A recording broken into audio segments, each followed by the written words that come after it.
Does anybody else feel like they've been downgraded from Luxurious what's the one that's not coach? Economy. Economy from business class. All right, it's 4:30. Welcome to our workshop meeting. We're glad to be able to have our city manager and city attorney join us again up here on the stand. And we are still going to continue to broadcast our meetings via YouTube link, washingtoncity.org/meetings. For the workshop, I will entertain a motion to approve the agenda. Mayor, I am happy to make the motion that we approve the workshop agenda for April 14th, 2021 as outlined. Do I have a second? Mayor, I'll second that. Thank you. Motion and second. All in favor? Aye. Okay, item 2, discussion review of the 2021-2022 fiscal year budget. Brian Brown. Good evening, Mayor and Council. As I discussed in the briefing document, we started the budget process right around February, and we instructed the departments to maintain their operating expenses at the current level and to adjust for any increased growth.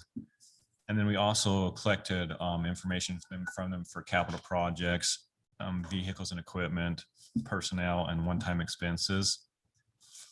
And those were reviewed.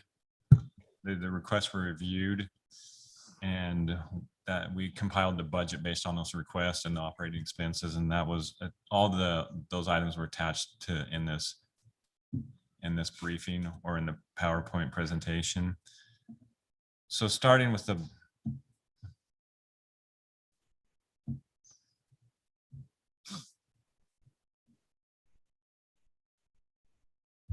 on. All right, there we go. So some of the budget assumptions that we made was, first of all, we estimate building permits to be 650 building permits this year. So we use that to calculate the building fees, what we'll collect from building fees, and also the impact fees. And that is all the economic models I looked at. Buildings continue for this year is going to continue to on through 2022, everything that I looked at. And as we know, in our city, we have some major projects coming up, and that the trend tends to continue in our city as well.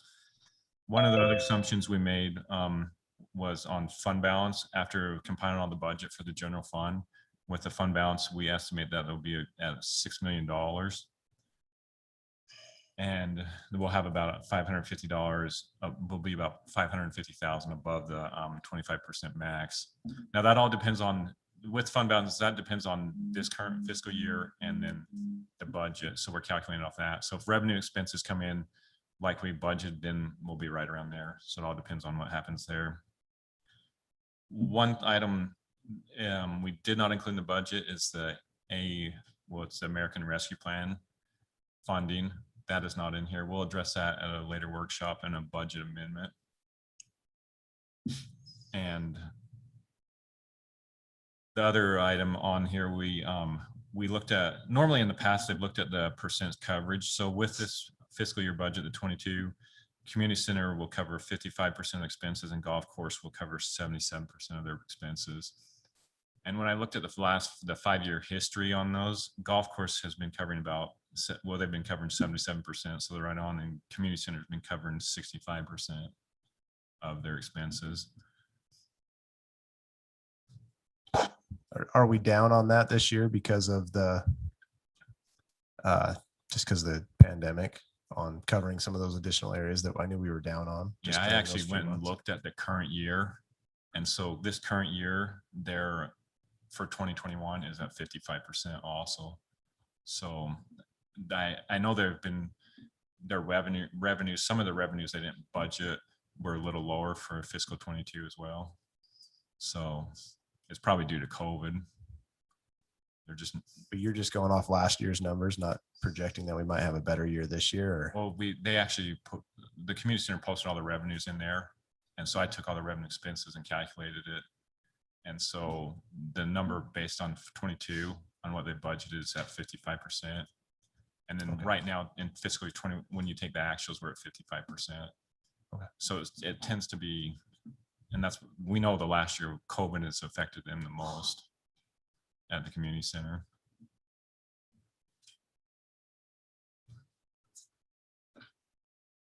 And then we also looked at the budget and we broke out some of the major revenues for the general fund. And these are assumptions for some of the major, well, sales tax being the biggest, but these are the assumptions we made. So as we're projecting the fiscal year 2022, we are projecting an increase compared to last year. We backed off all the numbers. We originally started the budget and we backed everything off because everyone thought COVID was going to affect everything. So this year we're actually projecting an increase in these. And I know that 50-page detailed document with all the detailed. So I tried to give you a summary so you could kind of summarize it because that other one's quite massive. So in the general fund, here's the different categories, and it's just a summary of last year versus this year. Let me, on the fiscal 2021, that is the original budget.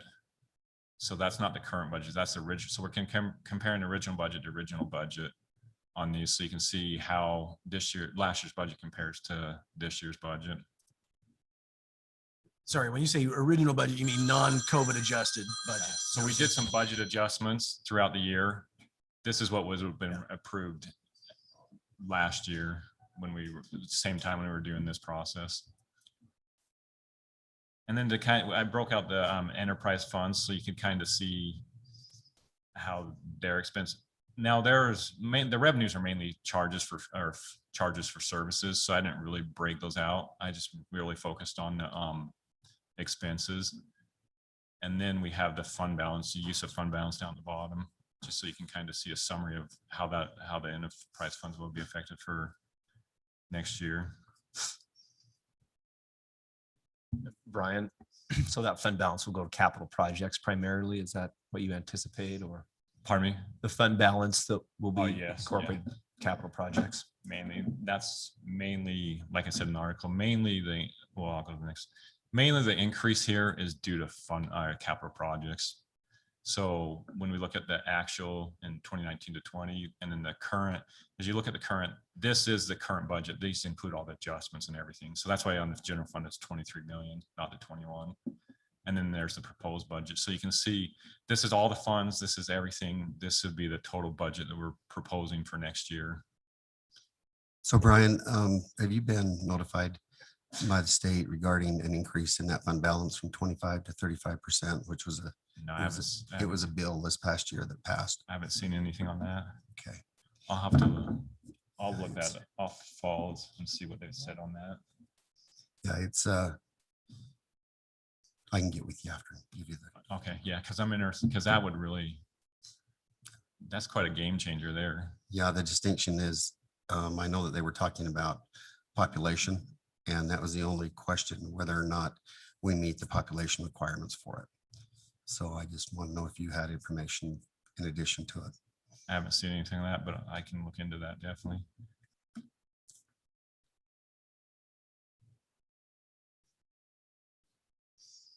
So now we'll kind of move into employees and pay adjustments. So the next slide, we talk about pay adjustments.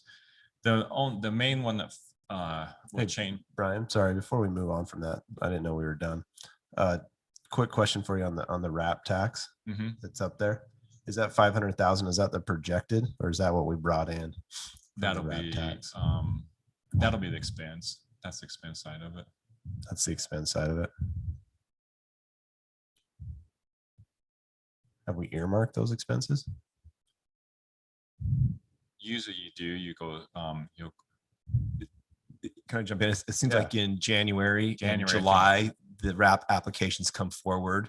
So I think while we don't know That's where why that I'm money asking. It's will a go, projection. we're just holding that. So I just want to make sure I was clear that. that I yeah, was- you're on, Councilman. You're right on them. I put in the 500,000, but I think they've usually done it in January. They go out and actually collect those. And if we need to, we can adjust that at that point. Thank you. So on the pay adjustments, the only number that changes on here that really has an impact is the where it says base multiplier in yellow and the 2%. That is, we use the US inflation CPI and the Utah Economic Council's information to kind of base what that pay adjustment should be. And so we will plug that in. And so what we did is that we kind of estimated, say, if all the increases came at 4%, and they may not, we're just saying, we're just picking, we know they're not going to come at 5, but let's just say they come at 4%. Then where the pay increases are done in January, it'll be about $100,000 for the pay increases. Well, it's right around 200,000, but half of it's going to be the $100,000. So that's where, if we follow this matrix, what we've done in the past, the pay increases will come right about that amount. Hey, Brian, and this may be a question for Ruth, but on those performance reviews, when do those occur typically? It's August, I think. Our evaluations will take place in August, and then the increases will be applicable in January. On that base multiplier, the multiplier last year, I believe, was 2.75. It decreased. So our base multiplier is based upon being able to sustain the funding.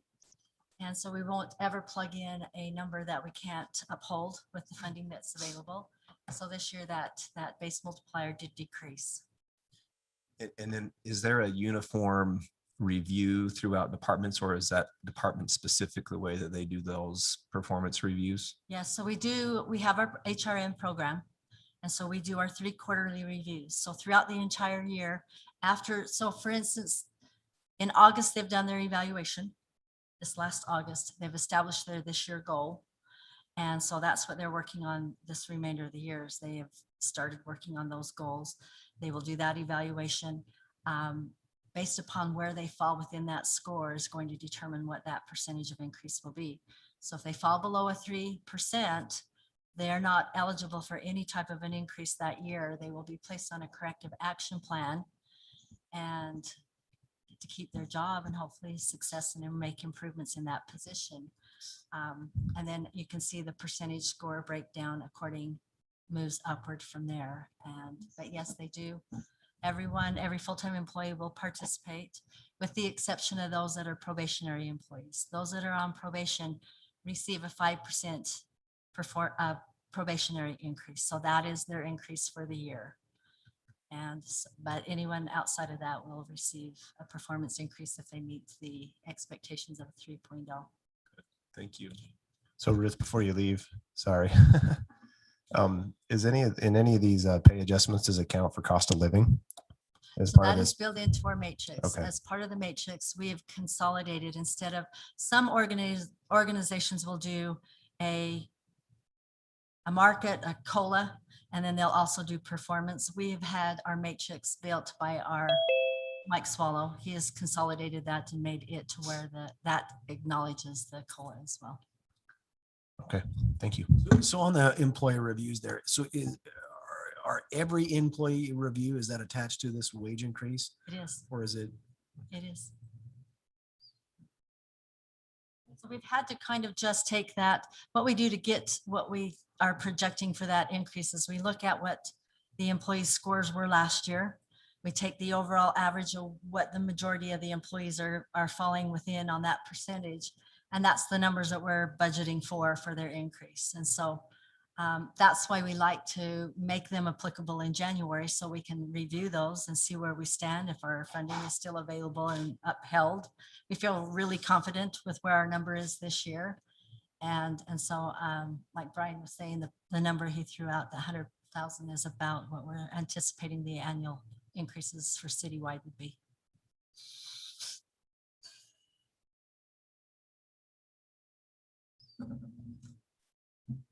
So that covers the pay increases. Moving on, we'll talk about the health insurance premiums. And this is one thing I have to say that the HR department does really well. Before I came to Washington City, I worked in the medical industry, and the average increase that we saw in insurance was probably 9-10%. So ours with PHP is 2% this year. which is, you look at the average for PHP is 5%. So to me, this is a great number. And not only that, with the rebates that PHP gives back to us. For example, we received $9,200 and almost 110 from PHP. When you apply that back, it drops it down to less than 1%. What is that attributed to? Do you have any idea why it's less? Just less, and be glad it is, I guess. Bruce, a tough negotiator. I'm just curious if there's if, No, I think a lot of it, I truly think we are probably PHP's #1 customer. We have not jumped ship and moved around. They have clients that will take, whoever comes along and bids and underbids, and then they come back, and well, when you come back, you don't get those same rates. And we have stayed with them, and they have honored us and really done a truly good job with our renewal numbers. When our broker called, he said, I just want you to know that the average customer with PHP was 5%. You guys came in with 2%. And so I had him calculate with the rebates that we got, he come back with, we're 0.1% of an increase is what we got this year. So we're pretty flat on the increases. I think also just to add to that, it would be attributed to just the longevity. They can Yes. look at that history, and then they can look at the usage over time, and insurance companies are really comfortable when they can predict what's coming, and they get a little nervous when they're not so sure. And so I'm sure that longevity and then the usage would be two big I factors agree. with that.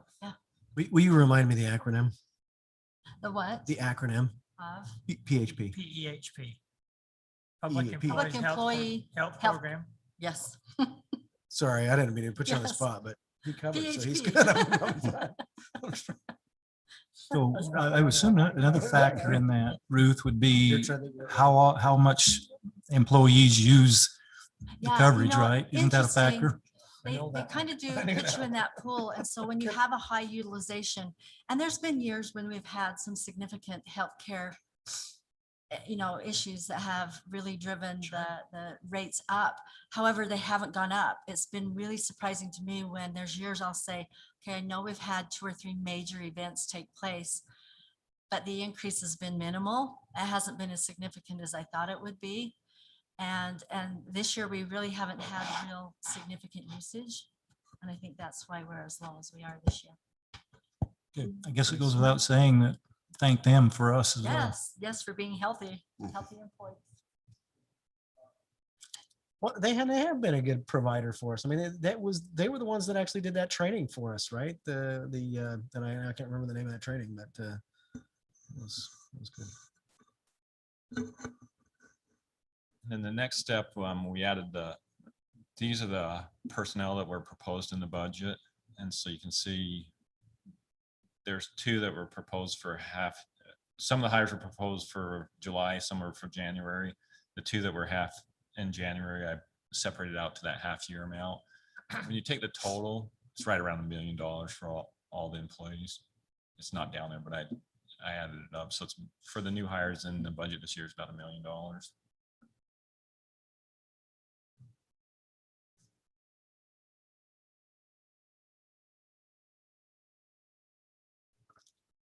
All right, so with the budget, we've sent it out to you. You have I put notes in there to try and make it easier to read of what some of the items were. So the next step would be to approve the tentative budget on April 28th, and then on May 26th, have the public hearing and adopt the budget.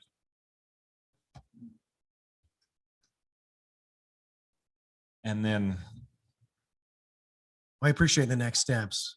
And I appreciate your efforts to make it more digestible. I mean, there wasn't any graphics or any illustrations in there, but it's still good. I can put as many graphs as you want in there. I try to keep it simple because I know you have a lot going on. But the one thing that as we thought about this, even though the budget's done, it seems like the budget never ends. It is one ongoing process. Yeah. And so next year, what we kind of want to, after going through this year, we kind of want to make some changes and revamp and redo some stuff. So really what we want to start with is in June to October is really look at some best practices, develop some models. For example, rather than when in the past, we've just asked for requests for personnel. Well, maybe we need to we can look at, there's some best practice out there with some models on when you have X amount of people or something like this, that we could say it triggers another officer. And then with that, we know we need another car. Or for example, parks. One thing you could do is you could take, and there's probably stuff out there, we just need to go look and start identify this. But what it will start helping is help plan and make the budget more efficient. So if we have a plan, for example, with parks, if you have square footage, and you can start saying, if we have so much square footage, we can start running some regression analysis. And then that would start saying, once you hit so many square foot, you need to add another employee. And then that would tie to other stuff, and like vehicles and that too. And so we really want to focus on planning. So it's not just always asking, what do you need? So we have some numbers to back it up. And another thing is as we talked about, for example, mowers, say we have 20 mowers. Well, we know we need to replace some over. So let's say this isn't the actual number. Let's say a mower lasts 5 years. So if we say we need to start planning some of this and throwing that into the budget. So what it does is it streamlines it. So we don't have to go to the department and say, what do you need? We can start saying, well, we know it lasts 5 years, and we can start just plugging it in. So it kind of makes the budget more automatic. And then you guys would be aware of that too, because then you would say, well, what was the plan for this? So I know you're still working on that, but I like automation, but I also recognize in some cases automation just kind of gets away from us. So, but if you had that kind of automation, that would still flow back to the department head prior to the budget. Well, they need to be involved writing. in this too. And then they would have to make adjustments as necessary, but they would have that background data to actually show them this is kind of what you've done historically, and they could adjust from there. Yeah, see, that's key. We need to work with the departments so they're involved with all this so that they can be part of it, because maybe they'll say, we don't need this year.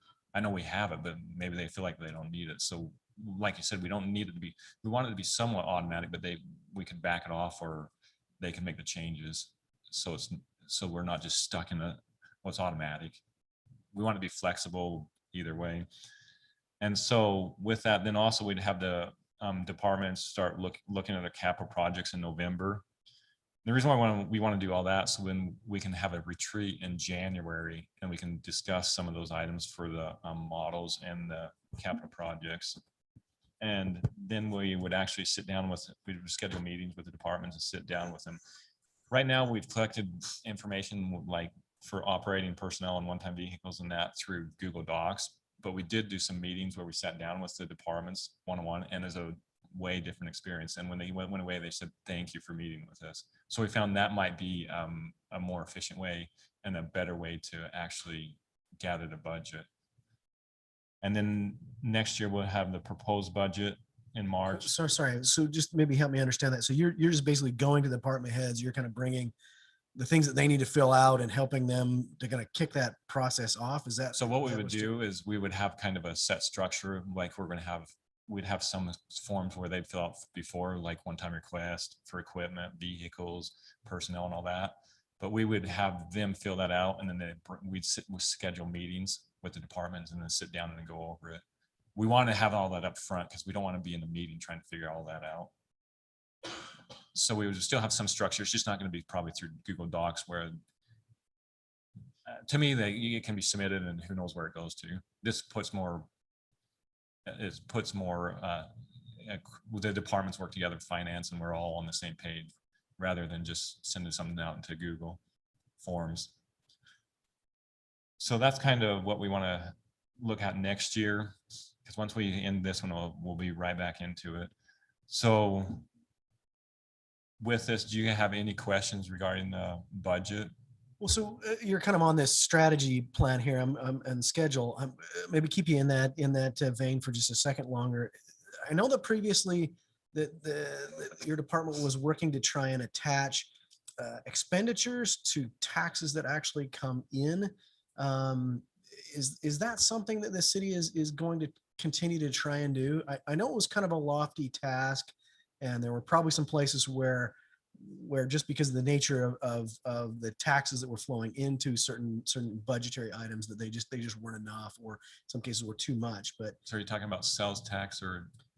It was kind of across the board as far as just, like, hey, if this is what it costs, this is, we should try and get it, we should try and get that expense attached to that so that it's, that we're kind of, and I'm saying taxes, but all revenues flowing into the city, and trying to match them up with what is outgoing. Oh, so if you're trying, yeah, if you're talking about matching the revenues to expenses, or if it's this, because the sales tax, we've been working on that. As far as sales tax, we've tried to, some vendors will pay us on sales tax. We pay sales tax, but we've been trying to call the vendors up front and have them remove it rather than going back and have to file. Right. And I guess like to the business license, the change that we did to the business license, and maybe this last one was not that, but the change before that, I think was directly in line with, look, there is more effort that we put into this particular license. We're going to make an adjustment to try and make it so that it's matches better. So it sounds like that maybe didn't carry over, but. I'll have to look into it. And it's mainly with business licensing. No, it Well, was. I think there are certainly some revenues and expenses that can be matched up, so you can look at court revenue, court expenses, those kind of things, and make sure. And we did that with the community center and with the golf course, so that we understand the ones that can be matched. We're certainly looking to do that still. What you're saying is making sure that revenues are covering the expenses, or we know what percentage that is, rather than one class of residents maybe subsidizing other activities. Is that kind of where you're getting? Well, it wasn't my process. It was something that the city was kind of. You're talking about the sustainable revenue where they were trying to say, Yep. where they were trying to identify, Seeing you've already said it better than I could. you're trying to identify the property tax X amounts. And we haven't carried that forward. So you haven't. No, that's one, I've shared the paper with the city manager. It's one thing we can look at in the future. We kind of, when we kind of got to dead end on that because it was kind of hard to say property tax goes to police and fire. No, I know it was I remember there's some of the conversations leading up to it, and it was a very lofty thing. As a matter of fact, I understand there were some other cities who were interested in us as we would, they were interested in, hey, how are you doing this? What's it doing? It was a little bit of a thought experiment to do it, but maybe I should just schedule some time with you and pick your brain as far as where you got to, what we learned from that. And Because I have the documentation, and to me, it's a fascinating idea because if you can tie that property tax and then to a certain X amount goes here, here, and here, then it would start. The idea was behind it was to say, if this and this happens, then it would trigger a property tax increase. And then what amount was being used for, what was the property tax being used for, what was sales tax being used for? And we're trying to match those all up. Yeah. And it was,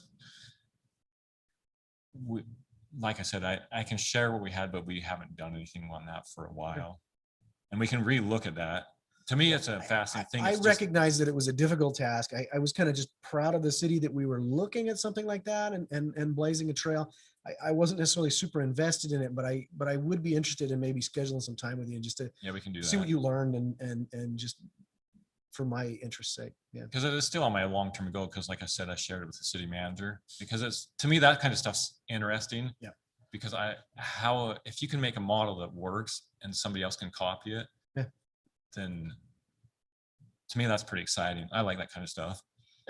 I like that you like that. concept. Can you restate what you called that so I can write it down? for my So, notes and I'll forget? Sustainable something. Sustainable revenue stream. I called it the SRS. Of course What you is did. that? Sustainable revenue. That's what I knew it by. It took me a while to figure out that that's what you're talking about. though. I knew I wasn't doing it justice, but thank you for being patient with me. Are there any additional questions for Brian? No questions, but just a comment, Brian, thank you. You have made it much more comprehensive. I know from past experience, there's a lot to digest when you start looking at the budget, and you've outlined some of the things that are, I think, helpful to us, at least for me. Everything from, individual departments to the schedule. So I appreciate that. See, and one thing, my philosophy is, and I've learned in college is, my thing is continuous improvement. How can you continually improve things? And that's why I'm really interested in how can we make the budget and continually improve it. That's why I like this SRS, because that is continuous improvement. And so that's as we go forward in the future, I really want to make the budget a continuous improvement to where we make it more efficient, better, and a great document for the city that we can rely on and make our budgets efficient every year. Well, that is a wonderful concept to actually make the budget a useful tool to help you project and move things forward as opposed to a necessary evil that kind of pushes you to where you have to go. I like it. I appreciate the leadership you're showing on that. Thank you, Brian. We'll move on to item 3, discussion and review of Utah law and Washington City Code regarding conflicts of interest. Turn that over to our city attorney. Thank you, Mayor. I just got a notification that the links I may have sent to the council email group did not go through. Did you get email with my links that I sent to you? For some reason, the council group didn't work. I will just forward this right now to everybody. So that, or did you get it? I sent it earlier this afternoon. Anyway, this is a discussion of, we could just forward that to everybody individually. Google's saying that the council email group just didn't go through for whatever reason. This is a continuation of the discussion we've been having on ethics laws. And one reason why it's particularly relevant is just making sure that we understand that there's a state law and a city law, and there's some differences between those and how those apply. So I'll start by talking about the Utah state law. It's located in Title 10, Chapter 3, Part 13, and it's titled by the legislature, the Municipal Officers and Employees Ethics Act. Is this the kind of stuff that's in the email you're forwarding, like the title and chapter and stuff? I'm The wondering how email- much notes I have to The take. email has the exact link to the Okay, thank you. the published law on the internet. Thank you. These comments are not written down anywhere. And so inside of the Municipal Officers and Employees Act, it's the legislature defines very clearly that this applies to municipalities and employees that fall within the category as an appointed officer. And so it'd be, elected officials and appointed officers. In the definition section, there's one definition of particular note that I think is interesting as we try to compare the city code and the state law. And it's the definition number 9 of substantial interest. As the legislature handles the various categories of conflicts that it defines, it talks about a substantial interest when it's referring to ownership in an entity that might come before a city business or process. And it says that it would include the individual who is either an elected officer or an employee, their spouse, and their minor children. So the legislature defines that substantial interest as the individual, their spouse, their minor children. One of the more glaring things that's not included there would be the individual's adult children, which is a very common occurrence that somebody could be on a council and they have an adult child that has a business. The legislature has not identified that as an interest that would be triggered under the state's ethics code. And then the next section is where the legislature kind of takes a broad approach, and they discuss that it's the policy within the state of Utah that an elected official not obtain a personal benefit from that office. And the legislature makes some definitions about gifts, about, a preferential loan, or anything that would be considered a compensation for an elected person or an appointed officer to perform their duties differently. And so as a general policy for the state, the legislature goes through that and spends some time in that section to discuss that. Then they go into the next few sections of defining special types of conflicts of interest in the state of Utah. And under 1305, the first one is it's compensation for assistance in a transaction involving the municipality.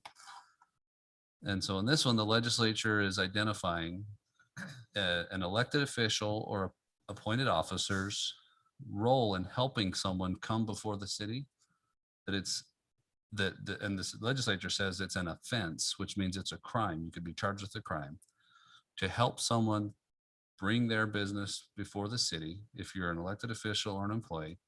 And then it says, unless you file a written disclosure statement with the city. There's 2 locations in the state law where the legislature says you must file a written disclosure statement. This is one of them. The other one will come in just a minute. Many of you have filed these with the city as a matter of routine that the city has learned to do. Most of your filings probably aren't mandated by the law because you don't have the relationships that the law requires. But the league and the hired staff have developed kind of a best practices, which is we'll have people fill those out as a matter of routine so that they're completed and on file, regardless of whether an actual conflict arises. And so if you wanted to get technical, the law only requires that you file that disclosure statement if you meet the conditions that are required. The first condition is if you are helping somebody bring their business before the city council and you're either an elected official or an appointed officer. Can you explain that? Bring your business to the city council? Yeah, so the best Like- example, I back when I was a council member, if I had a client and I was trying to usher them through the zoning development and through the city council process, and they were paying me for that role, which is what I did as my work and trade, I would have been required to file a disclosure statement, identify the interest before I started that process. So that's the best example I could draw is if I was trying to work as a private attorney and help somebody through the process, my duty under the law to avoid a crime would be to file that disclosure statement. Does that help, Councilman Coates? But I guess it wouldn't necessarily have to be an expertise in the law. It could be just someone saying, hey, you work with the city, you have some expertise there. Can you help me bring these documents in? Can you help me run these through? Can you, when I, instead of me standing up before the council, can you do that? Yeah, my example does not trigger because of my profession. It triggers because I was getting paid because of compensation. That's interesting. Sorry. Would you do that on each occasion, or you're just saying if you file it once, then it would cover any various clients that you have in a relationship trying to help that through? So the best practice is we do it annually just to cover everything, but under the strict interpretation of the law, you should do it for each event that you're trying to help through. So if I were to have multiple clients in a year under that same category, I would need to file a disclosure. Those clients would likely be changing each time as well. In the right? practice of law, it would be different clients. Yeah. And so, yeah, I would need to file a disclosure statement before I begin or receive compensation from each and every instance. Good questions. Anything else on that category of conflict? I view it as probably the easiest one to just identify when it is and it isn't. When there's a compensation element and you're involved as either an appointed officer or an elected official, you must file a written disclosure statement before it begins. If there's any compensation for your role, the safest place to be is file that statement. And in this code, the legislature wrote it that it would be a crime if you chose to do so. If you chose to do so without filing a disclosure. The next section is 1306. And this is defined as the conflict where you have an interest in a business entity regulated by the municipality. So this is one of the conflicts where the definition of substantial interest is applied. So this would mean if you, your spouse, or your minor children have an interest in a business entity regulated by the city, then you would need to file, again, a written disclosure statement with the mayor's office before you bring them through. So in this case, it's similar to the other one, except that instead of being compensated, there's an ownership element. And in theory, if that project gets approved, the ownership element, has some benefit. The interesting thing on this one is the regulated by the municipality. The legislature doesn't define that for us. And so we don't know precisely what they meant by this. The opinion would be that a business that was issued a business license, that would not amount to regulation. The main reason is if that were regulation, then this would be a very broad prohibition, and it would trigger a lot of opportunities for people to have to file this disclosure statement. There's other areas under the law where regulation is the word regulation is specifically used by the legislature in some of the professions of alcohol, tobacco, sexually oriented businesses. They specifically mention regulation. We have a state code where the legislature specifically prohibits cities from regulating knives, and they use the word regulation, right? And so in preparing, I searched all the regulation references. And really, there's only 3 areas where the legislature said, you know, cities and municipalities and counties, you can regulate. They said markets, which is the sale of meats and breads and different market features. They said you can regulate foodstuffs. And then they said that if you have a drive-through business, you can't regulate them out of business just because they have a drive-through. And so there's not a lot of guidance on what is meant by regulated. But the opinion would be that it's not just the issuance of a business license. So those are the 2 areas when a written statement is required. As I've talked with staff, those are the 2 areas that I believe have flowed into this just best practice of an annual filing by council members. Can I have you go back to the definition of the second? So, so it is a business regulated by this city, but what is the threshold measurement? Can you read that definition again? Okay, so the substantial interest. Substantial in a interest. business regulated by the municipality, which would be the individual, which would either be a council member or an appointed officer. It would be that individual's spouse and that individual's minor children. And the exception that the legislature intentionally left out was that individual's adult children. The legislature did not think that adult children that had reached age of majority should be implicated in the conflict of interest ethics code. The law, Black's Law Dictionary, defines regulation as an act or a process of controlling by rule or restriction.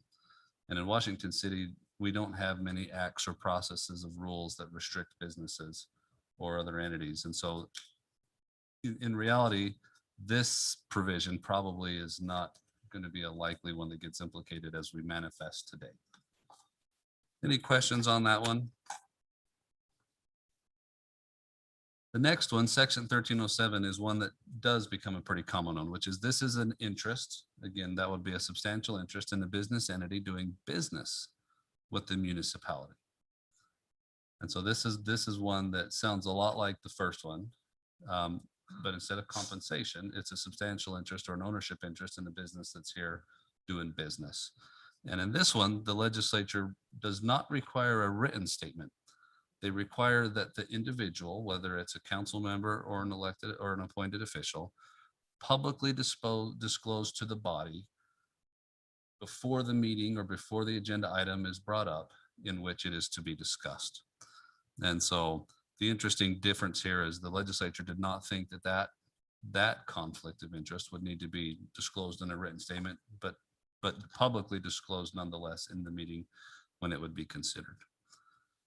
Any questions on that one? And then the next category that they define is 1308, which is an investment that creates a conflict of interest with your duties. And this has got a few terms that they use that aren't defined. And so again, there's a little bit of lack of clarity. One is a personal interest, they say, and the other is an investment. And sometimes the legislature defines what they mean by those. In this case, they don't. But this statement says that an investment or personal interest that conflicts with your ability to do your public duties. In that case, like the prior one, the requirement is that you disclose it publicly in a meeting, in the meeting in which that conflict or that dynamic is going to be discussed. Can you give us an example of something like that? I guess I'm a little confused on how that. To me, this would be one where either you have an investment.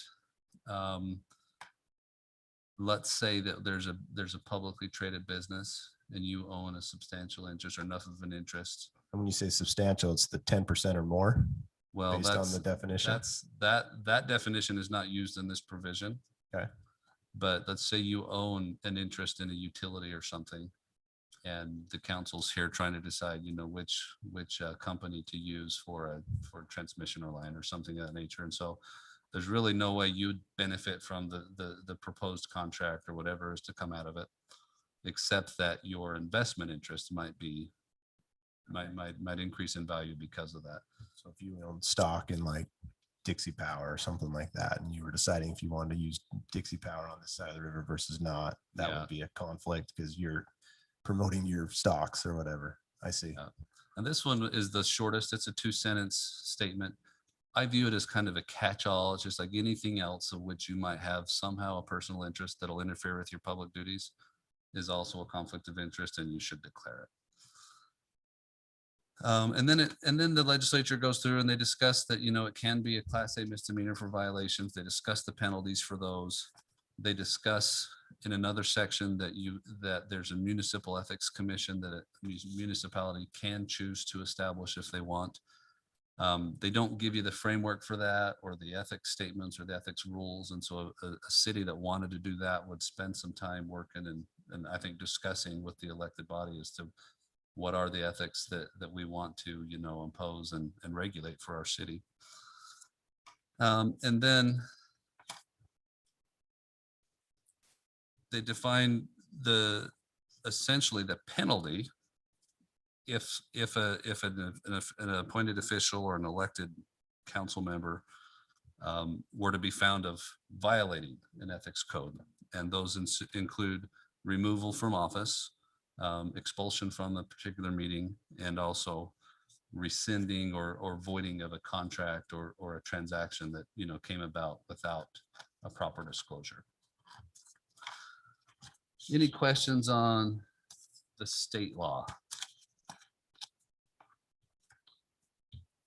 So in a separate section of the Municipal Code of Utah, 10-3-607, the legislature again states, first of all, it states that a governing body may not expel one of its members from the meeting, but then it says except, and it says if they're behaving with disorderly conduct, or 2, a direct or indirect financial conflict of interest was not disclosed. And so again, terms that don't have really good definition that are going to make it hard for a governing body to decide what to do with. But at least the legislature has indicated that one of the things can be expulsion from the meeting. And the thing I like most about this one is it does say a governing body may adopt rules or ordinance that expand the reasons or establish procedures regarding expulsion from a public meeting. And so the legislature gives the city council at least an invitation to work on that. And then if we go to the city code, this is city code 1-5-7. This one is much briefer than the state law. The legislature 1-5-7. -7, correct. And it falls under just the mayor and city council, chapter 5 of the city code. I'm just going to read this one specifically because it's that short. It says any member of the governing body. So first of all, note that it's not governing body and appointed officials. Any member of the governing body who is required by the Municipal Officers and Employees Act, that's the act we just reviewed, to disclose a conflict of interest over any matter which is properly before the city council for action. And then it says, and shall receive a personal financial gain or have a personal conflict, shall abstain from voting from the matter. So that's the first sentence. And so this is saying anything that this legislature identified as a conflict that applies to a member of the governing body and either creates a personal financial gain or a personal conflict shall abstain from voting. And then it continues, if the member insists on voting, his or her vote shall be entered in the official minutes as an abstention. In determining whether or not the vote is tied or the matter is adopted, the abstention vote shall be treated as if the member was absent from the meeting. So those last two sentences are more a commentary to the mayor and then any staff that are, counting and trying to determine in the minutes how a vote should be treated for a person who declared under state law, but still chose to vote. And so the interesting thing with the city law is the city law brings in two more terms that aren't fully defined: personal financial gain and personal conflict. But it does require an abstention from voting, which state law never does. State law just requires disclosure before anything happens. City law requires an abstention if you declare it. And again, back to best practices, one of the reasons why city staff have trained for years and years that you should abstain if you identify a conflict is, even though state law doesn't require an abstention, city code does say that you should. Any questions on the interplay of the two different layers and levels?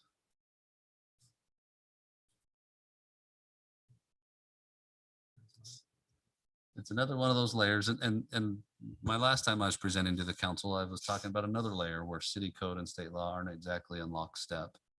And this might be one where the council wishes to address, some uniformity between the two levels.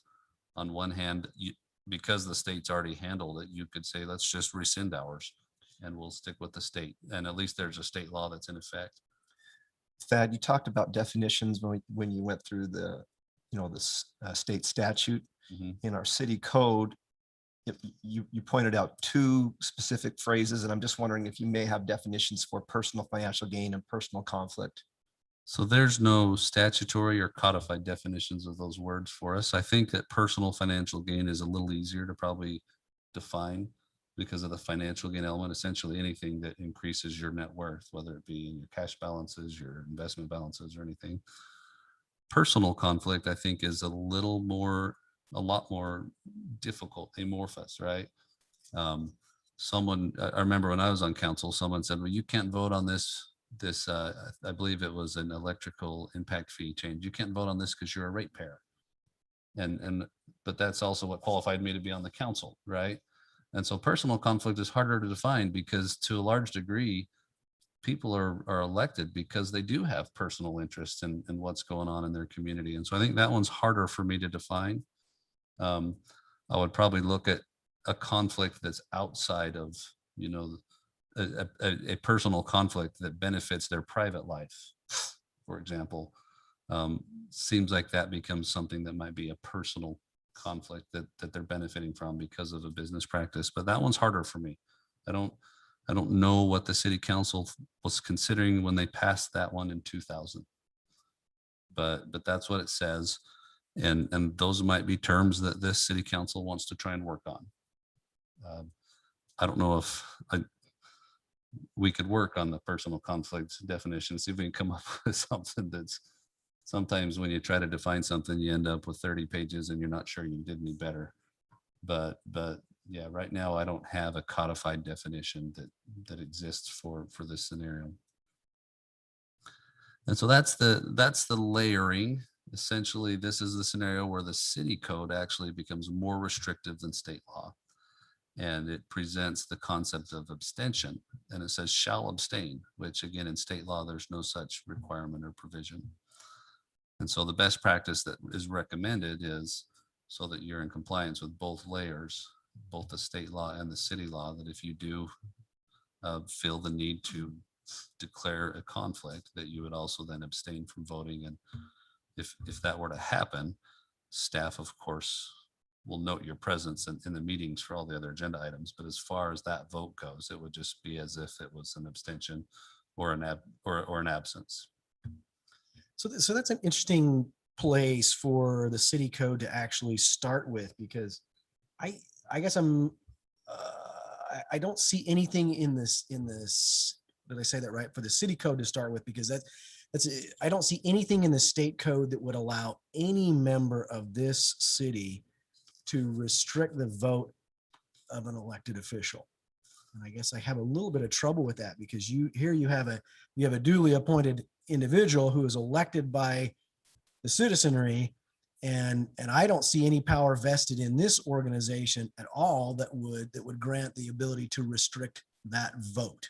I think in most cases, I think in every case I can think of, when a city council member, well, maybe not every case, but in most cases, I'm seeing city council members disclose and then recuse themselves from that vote. But I am a little bit maybe you can just talk about that a little bit. Yeah, so I searched the code for anything where the legislature talked about restricting the vote, which is really the essence of the right that an elected member receives, is the right to vote as a member of the governing body. The legislature doesn't address that. The closest they come is in the two different points that I referenced, where they say that the governing body can vote to expel a member from the meeting. And by implication, if you've been expelled by the body, at least for that meeting, your right to vote has been impacted by expulsion. Yeah. But yeah, as far as did the legislature specifically address whether the right to vote of an elected, of a duly elected official can be impacted by a municipal body. I'm not aware of any section that does that. And so So does the state code go into what can be justified as the expulsion from the meeting? So the state code mentions it's either disorderly conduct, which also is a criminal behavior, or their direct or indirect financial conflict of interest that was not disclosed. And so the state code says if they fail to disclose the categories we listed, or they're disorderly, then the body can, by 2/3 vote, can choose to expel. But it does say in the one place that the local municipality can adopt further rules and ordinances that expand the reasons for expulsion.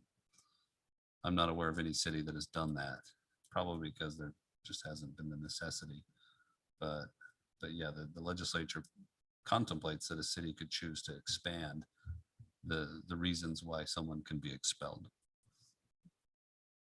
Lack of showering or something. It's fun to think about, like, what are those expansions going to be? I mean, it can go anywhere, I guess. Any other questions on that?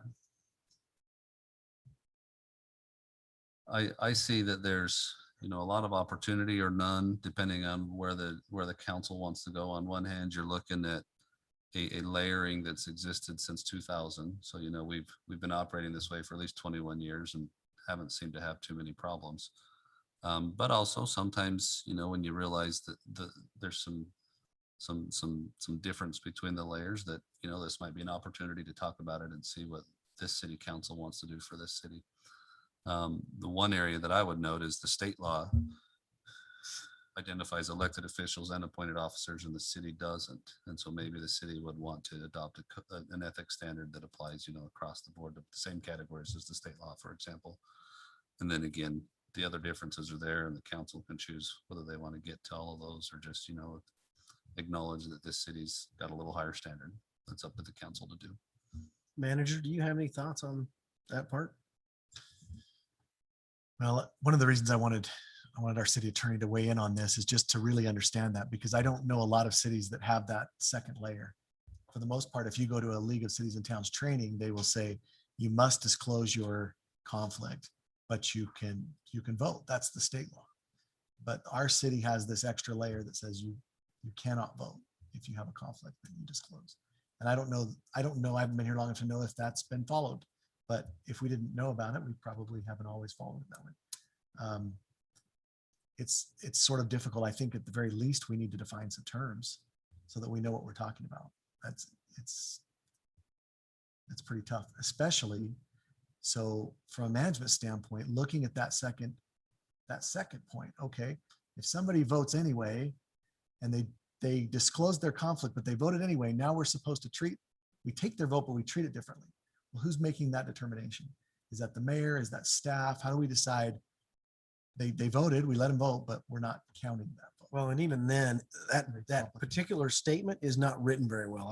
I read it and I did not come to the same conclusion. I actually read it multiple times, and I think that is correct in the way he's described it, but it does not lend itself well to just being understood. And I'm sure they understood exactly what they were trying to do in 2000, and none of us were here to be part of that discussion. It made all the sense in the Monday, world. were you here? Like, baby Rogers. Yeah. You know, I can't remember yesterday, let alone 21 years ago. We were on the planning commission in 2000. Can I have you continue on with, so Thad kind of left off with this idea of the code, the city code only applies to elected officials, and the question mark of does that need to be attached to employees? Maybe just have you touch on what your thoughts are.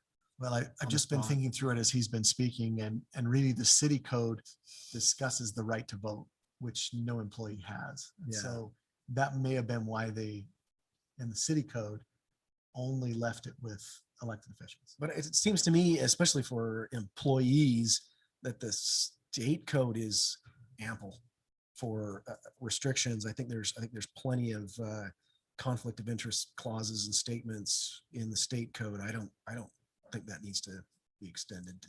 Yeah, and I'll chime in there. The same example I gave as if I was on council Yeah.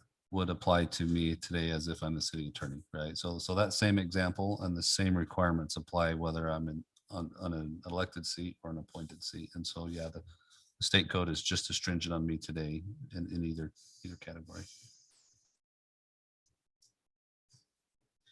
Any additional questions? Thank you. Appreciate that. Item 4, then, discussion of construction encroachment on city streets. Mike Shaw.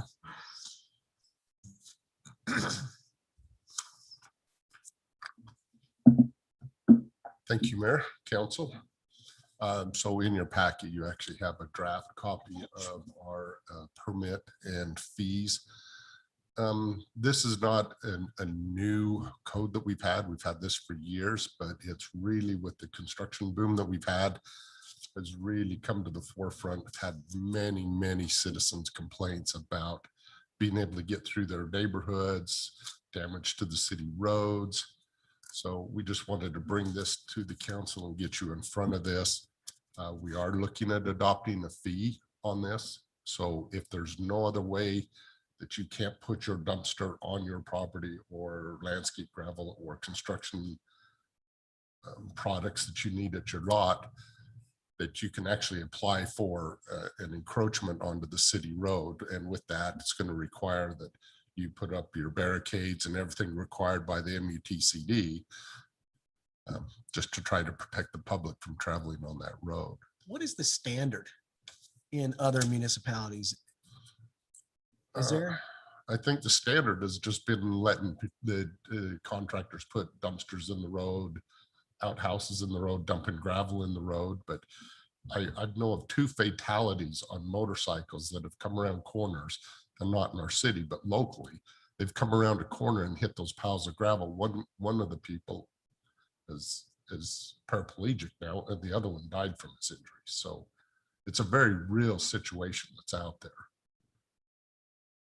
And I assume that it's in roads, but also on sidewalks and. Any city right away, exactly. In covering the city right of ways. And like I say, our biggest complaint is these newer developments that with kids playing and coming out of driveways on bicycles, but there's a dumpster there or gravel, and parents coming up the roads can't see them coming out. And probably the fire chief could chime in. Emergency vehicles, there's several of these roads I've drove up, and there's no way they're going to get a fire truck up one of those roads if they needed to.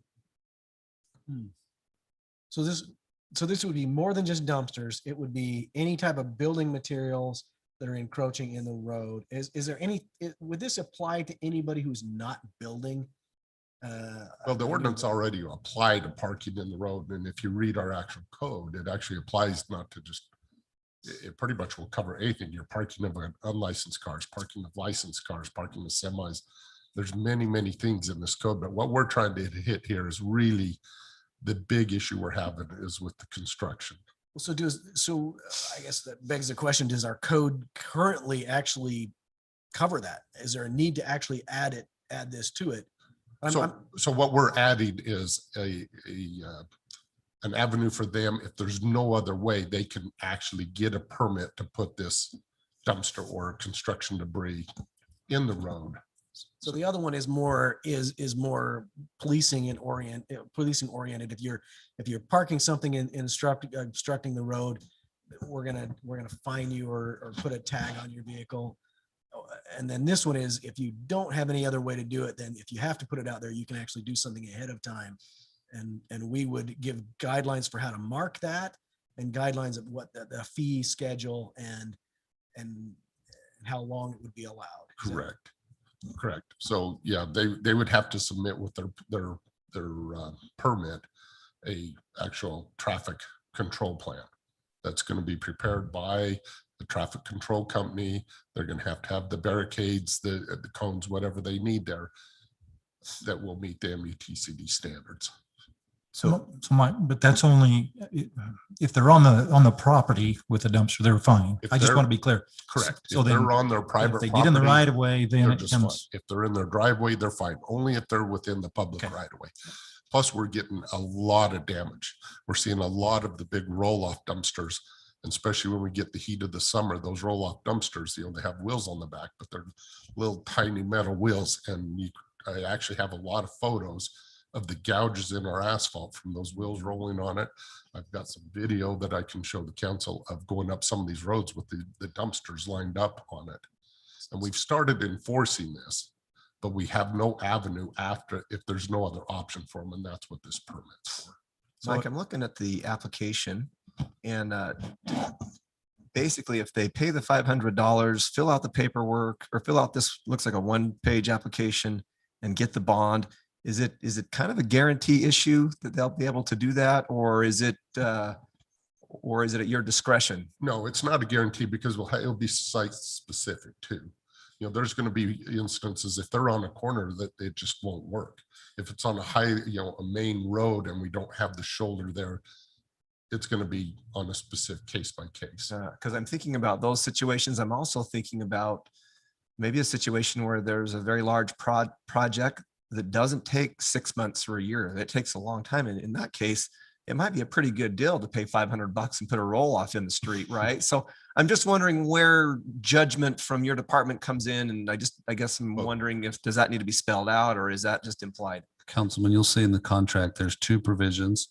The one is a 2-year indemnity. So for 2 years, they indemnify the surface or the corrections that they make that are to the impact of their bin. So even if they come get the permit, put a roll off on there, they've got a 2-year look back.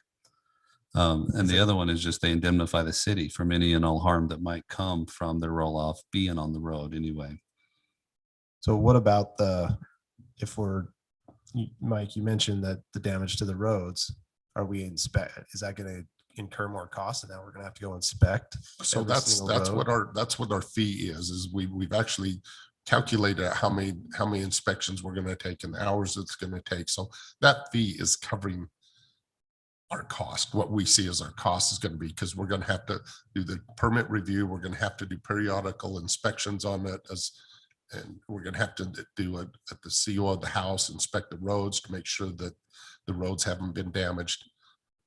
And that $500 fee is just barely going to cover our costs. Now, the thing that we have a concern about is, the fee's $500. I'm just going to pay the fee and have it.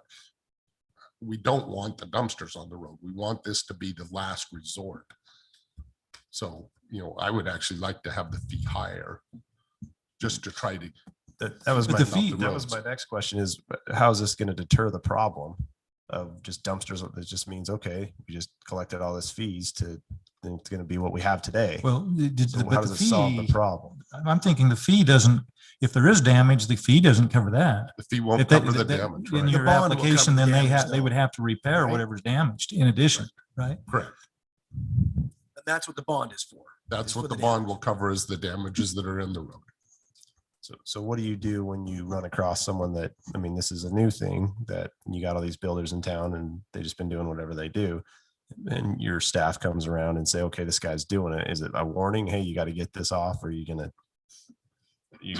to go do this application if you can't fit it to work? Or, So we've already started enforcing this about a month ago. We're getting a lot of kickback, but there's a lot of them that understand, and they understand that's been the law and that's been the law for a long time, and that we have an issue. So a lot of them have been really good about getting them moved off. We have other ones that want to fight us on it. And we told them that we're in the process of trying to come up with a way they can put the dumpster in by coming up with this permit. And again, we got a few of them that they just want to buy a blanket permit for the whole development. Well, I can't do it blanket because I have to have, a traffic plan for each one of those individual homes or individual dumpsters. The other issue is that they're willing to pay the fee just to have the dumpster sit out there. And that's, we really want to get these off the road because it is a hazard for our traveling public. And Mike, that brings my question up. Several years ago, a good friend of mine ran into a dumpster early one Sunday or summer morning.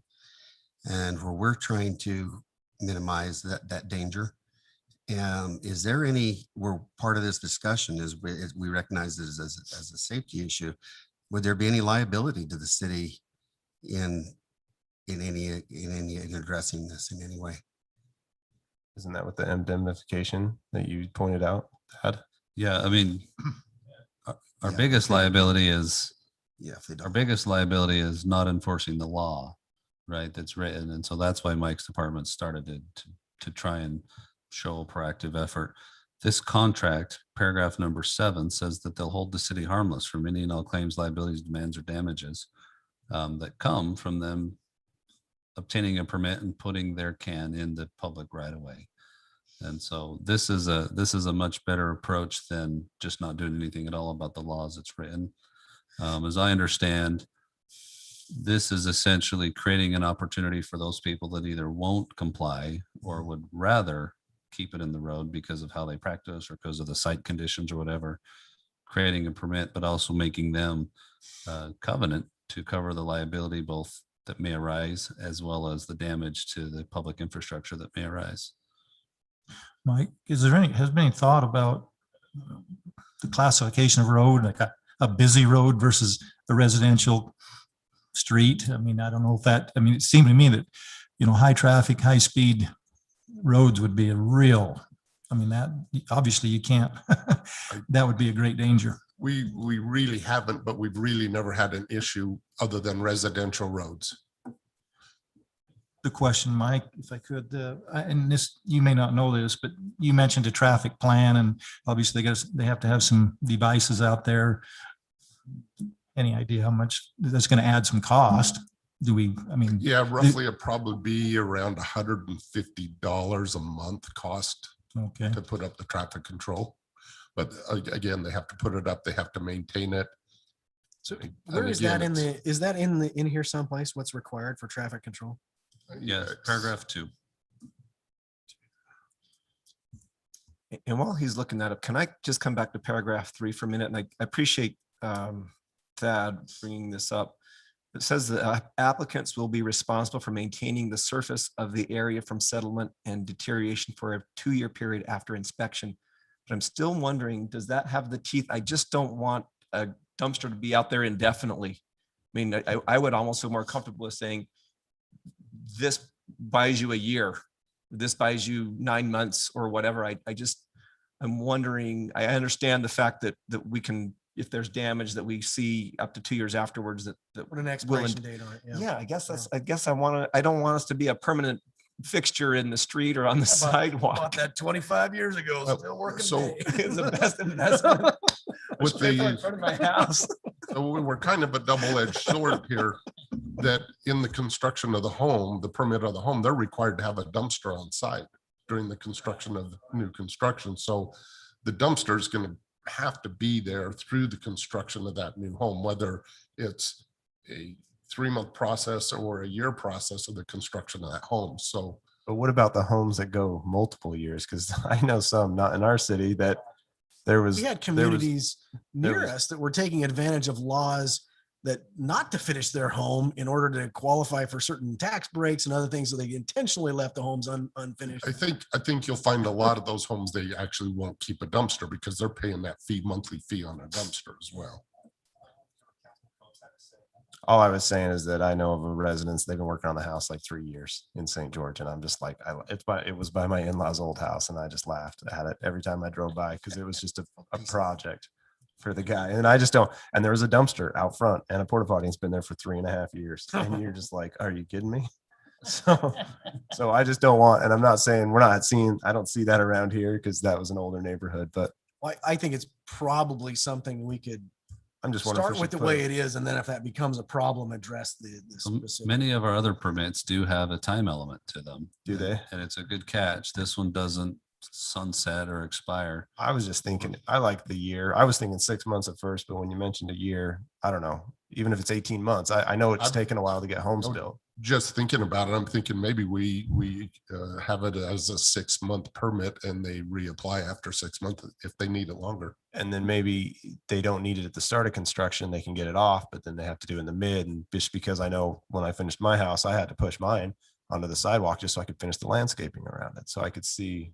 Well, if part of your goal is to get them to move it off, that's not a bad way Yeah. to do it. To I think have that's a have good them idea. come revisit you, you know. So yeah, if council would like, we can add that language in. This is a 6-month period and they can reapply after 6 months. Well, what if we do a 6-month period? Because I don't want to incur more fees onto these people because that's not our point. But what if we did 6 month with an option to renew with for another 6 months? without a fee. And then after that, the fee goes But up. again, it kind of gets to where we're trying to get these off the road. So Well, either way works for me. I just was trying not to incur, I mean, cost of home building is ridiculous and we all know that right now. And so every But dollar. It is, it really is. The cost is ridiculous, but I don't think there's any additional cost. I don't think there's any issue with them putting it on their property. One of the issues we've run into is they're liking these big roll-off dumpsters. They can put the smaller dumpsters on their lots with no problems and just, they have to pay for their tipping fee more often. But What resonated with me is when you talked about the accidents, people getting hurt on motorcycles, that kind of thing really impacted me. So I'm inclined to have some sort of a time frame, whether that's a year or 6 months. I want to have them, if we can incentivize them to get it onto their property and off public property, I would prefer that. And like I say, a lot of the contractors, they're moving them. They're not happy, but they understand that they're moving it. There's a few of them out there that we're getting a lot of resistance on. You have any idea what the, sorry. With the hold harm, you know what, let's finish this and then I have another topic. So go ahead. Well, I was just going to ask if you have any idea what the tipping fees are. I mean, what is the difference between just putting in the yard and having them come get it twice a month rather than once a month? Yeah, I don't really know what the fees are. Probably comes down to whether they have room on the lot more than as much as anything and how they progress with the I think it construction. comes down that they just don't want to dump it as much because it's just an inconvenience. Yeah. It's easier just Yeah. to fill up a bigger dumpster than a smaller one. Yeah, I mean, it's all paid by each one has their own fee by Yeah, the size. We're probably going to have our most kickback from the landscaping companies dumping their landscape gravel in the roads. Now, I wanted to ask you about that. So we're talking a lot about dumpsters and it mentions dumpsters. Maybe I missed it, but you mentioned earlier piles so they'd get the same permit Same permit Same. for any kind of construction material. materials. Okay. Mhm. Yeah, and one of the problems we're having, and I'll touch on this real quickly, is the landscape gravel. Putting it in the road, then many times we catch them spreading the gravel out in the road, getting out the hose and washing it off. And now we're into our stormwater regulations. As a past motorcycle rider, not good. Right. So a lot of times the size of the project determines whether it's a tip off or not. So it is, they could even, usually on those bigger projects, they put them, leave them on the road too, though. So. So sorry, I didn't know. Oh, go ahead. So this is strictly Public Works, your departments, you'll handle the permits, you'll have to regulate it. So We will, but it's going to involve some time. we can't enforce, we can't fine through my Right. department. So Okay. it will have to fall into the code compliance Okay. and we're not trying to generate a revenue. We're just going to try to cover costs. We're trying to fix a problem and we're going to try to work with them as much as possible before any fines really start going out on this. Right. That's not the purpose of it. It's just trying to fix a problem that we have and, protect the safety of our citizens. If we could figure out how to do construction from doing it on that end, but we start here and we progress. And so all traffic has to go right through where we just built. So if someone could figure out how to do that, just the opposite, we could save a lot of hassle. A few years back, I come around the corner and ran right into a framing crew, framing trusses and completely had the road closed. And when I asked them to move it, they basically told me to go pound sand and that I couldn't tell them what to do. They moved them really quick after that. So we'll move ahead with this. I think we will put the time frame in it. This will come back to the council. We'll probably bring it under the master fee schedule just to set the fee for it. And so that's how we'll bring it back and probably on the next meeting. I have one other question. It's probably for legal counsel on this. So we have the bond, right? That would pay to repair any damage to the sidewalk or road or public property. But I'm onto this paragraph 7 that talks about this, the applicant shall hold the city harmless for, bodily injury or property damage. And I'm just thinking out loud here, but if we rent a a park out oftentimes, or we approve a special event, we'll ask for a certificate of liability insurance. Do you see any need to go to that extent? I'm just, again, I guess on this thread of if somebody's hurt, I recognize that, we're going to not be the ones responsible for it, but do we care if the contractor or the homeowner has liability coverage to be responsible for bodily injury or property damage that might occur? I mean, it could be a car that runs into it or whatever the case. Yeah, the way it's written now is if there were a risk event and the city were, sued as a result of that, the city would essentially add this contractor to the suit if it wasn't already added, and would make a claim against the business assets and the business insurance if there was any. And so what Councilman Staley is indicating is it's typical that we require that they also present an insurance policy that names the city as an insured. And so, yeah, that's not contained in here. This is just a covenant that would allow the city to pursue those assets if they exist. That might help in the direction of what Mike has explained, which is our goal is by this is really not to have that many permitted dumpsters. Our goal is to motivate them to move their dumpsters to the private space. That might help in that regard. It brings another question to mind, Mike. I don't know if that is, you mentioned the landscapers, the framers that might be in violation, but this goes directly to the general contractor, right? So he would have a responsibility somehow to make sure that his subcontractors, or should have that responsibility to make sure that they comply. Yes. I'm just wondering if that should be Or noted those in here. individual subcontractors can come and permit it themselves. So yeah, it could be multiple. So this is modeled after our encroachment permit, when you have to come out and dig out in the public right of way. So the encroachments for when they're doing driveway cuts and doing those type of work, if they have to dig into the city road for connecting to a utility, it's normally the subcontractor that's doing the work that will come pull that permit on that thing. Concrete, somebody cut the concrete, somebody to Right. come do the paving. And that's all under our encroachment permit. So I'm having a little heartburn now. I've decided. Sorry, Mike. And it has to do with landscaping. It's just a truck of rocks costs $350, and then you're going to charge them $500. I just think it's a little overkill. So I'm wondering- They can put I've had this argument many times with them. They can dump the rocks in their driveway. And then I get it. Well, except that it when they scars back up, the truck, it scars up the driveway. oh, I'm more worried that you drive your truck up it and it cracks the city road, city sidewalk, or city whatever, because they got that heavy truck. Is Well, that- we're 6 inches thick on the approaches. So Wow, I don't know.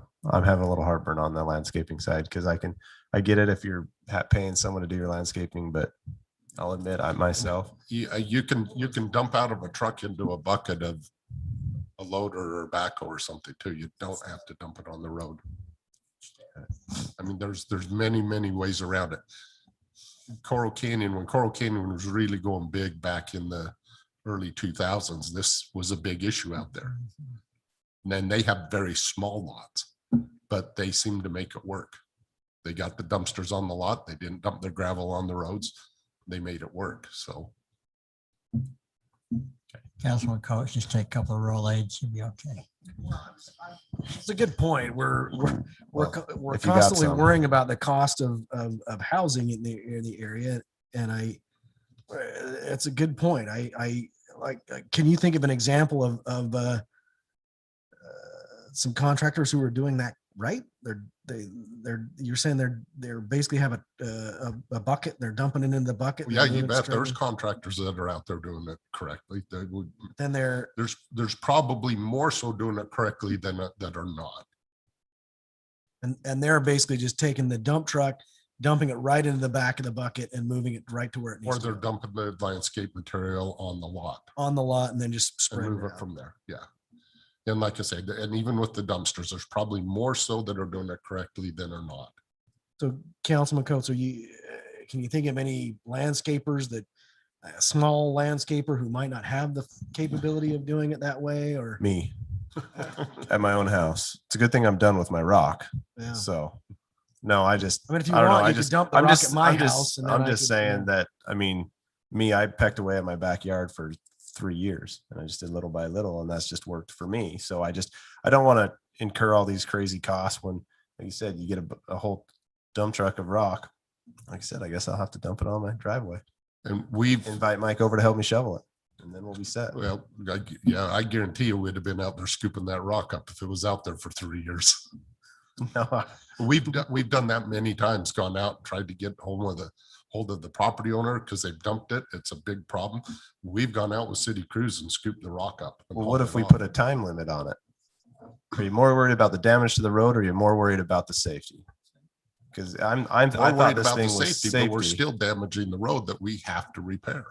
No, I get that. I'm just So, saying, but I mean, it's a huge asset that cost us a lot of money every year in maintenance. And if we can keep that damage down,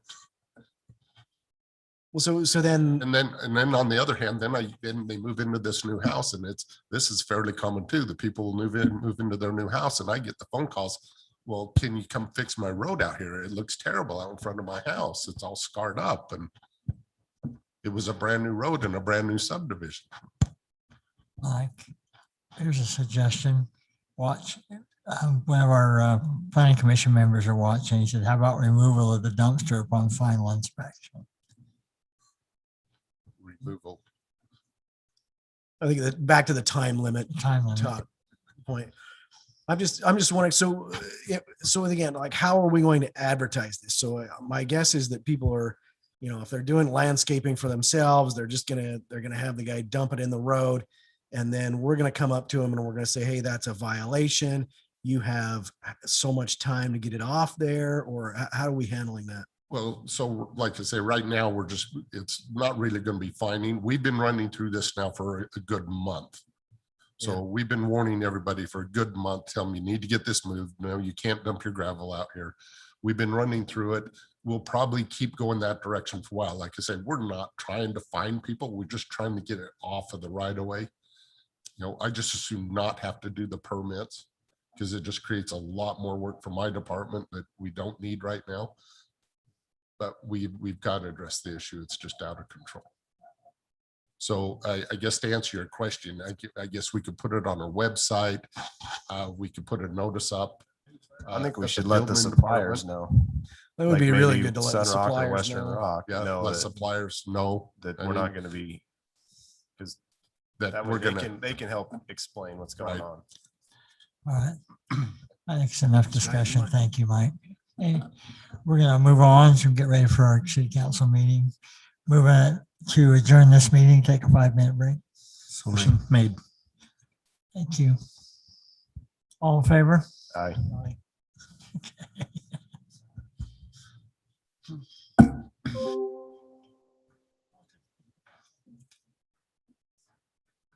Well, that AC works good. It blows right on you. Just have it easy. That's it. No, it's right here.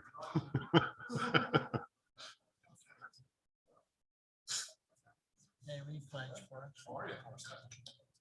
Roger, you pray for us? Thank you. Yeah. I know, yeah. I want my shield up. I don't want to sit. You guys want me to sit? You gotta move me there. I could give all you guys one. Decide where you want to sit.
So what is that? What do you want me to do? Well, we actually set there's 6 of us and we set who can run from the Republican Party, what their platform is. From county commissioner up? Or From its state. It's the state delegation. Congress and Senate? Yeah, governor, many of those. I went out and I saw the names that were re-upping and I thought, I'll use this for experience. I mean, Jimmy, one was Paul Gooch. And then there's several others that have been in the party for years, but you know, it's every 2 years. And then you can usually, they either go to do this to the state delegation or they go to be, you know, you're always a delegate. So with that, you're a state delegate too. So I had to tell Jeremy about that. That's probably something he'd like to, in case there's something legislative. Yeah. So I didn't walk. I said I didn't walk. I ran. I was.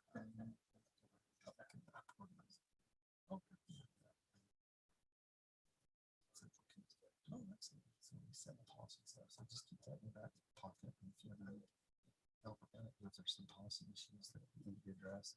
That's great. Next to the mayor. Let's get over that one.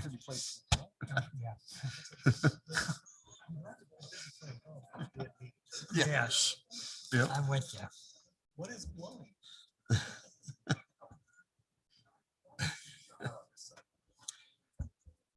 You gentlemen ready? We ready? Yeah, no kidding.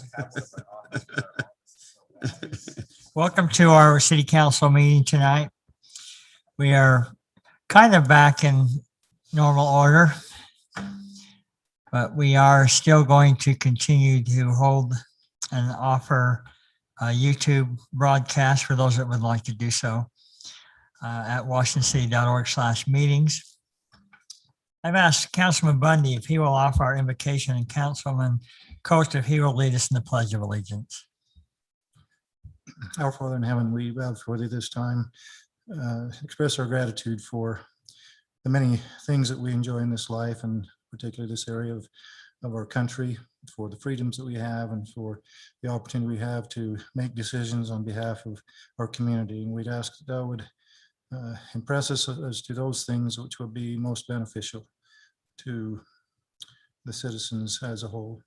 We are grateful for this beautiful community that we live in. We're grateful for those who work and provide those things that we enjoy here in this community. We're grateful for those who have gone before us and for the great sacrifice and effort they put forth in making our community what it is. And we're thankful for the blessings of this country and all the things that we enjoy here and the freedoms that we have. And we say this in the name of Jesus Christ. Amen. Amen.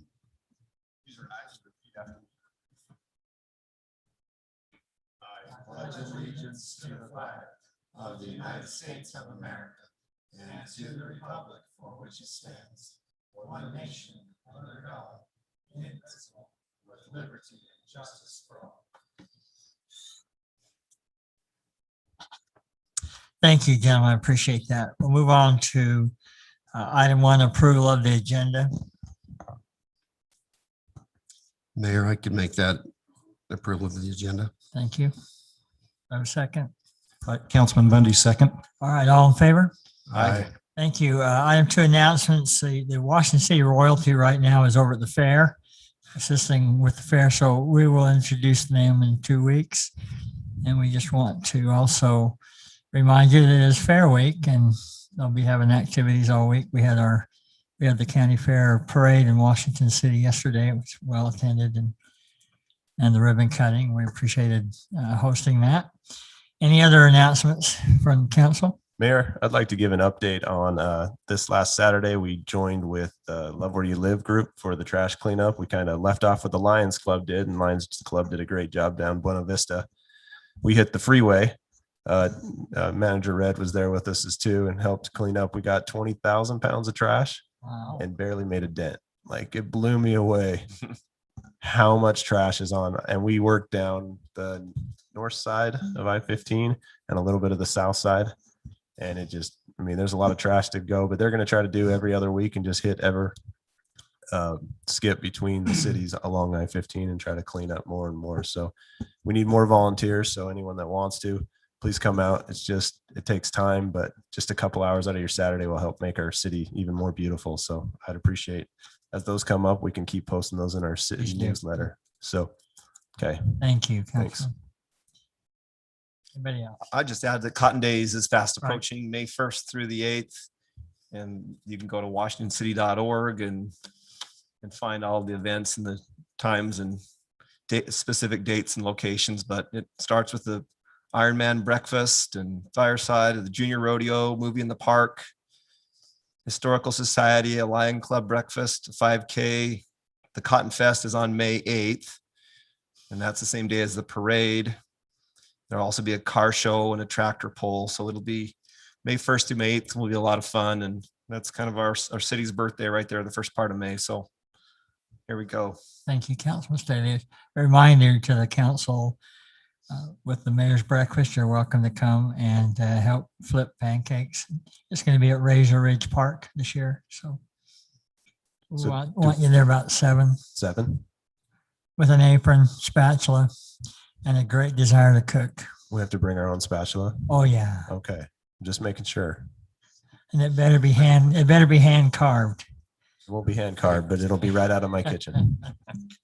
Thank you.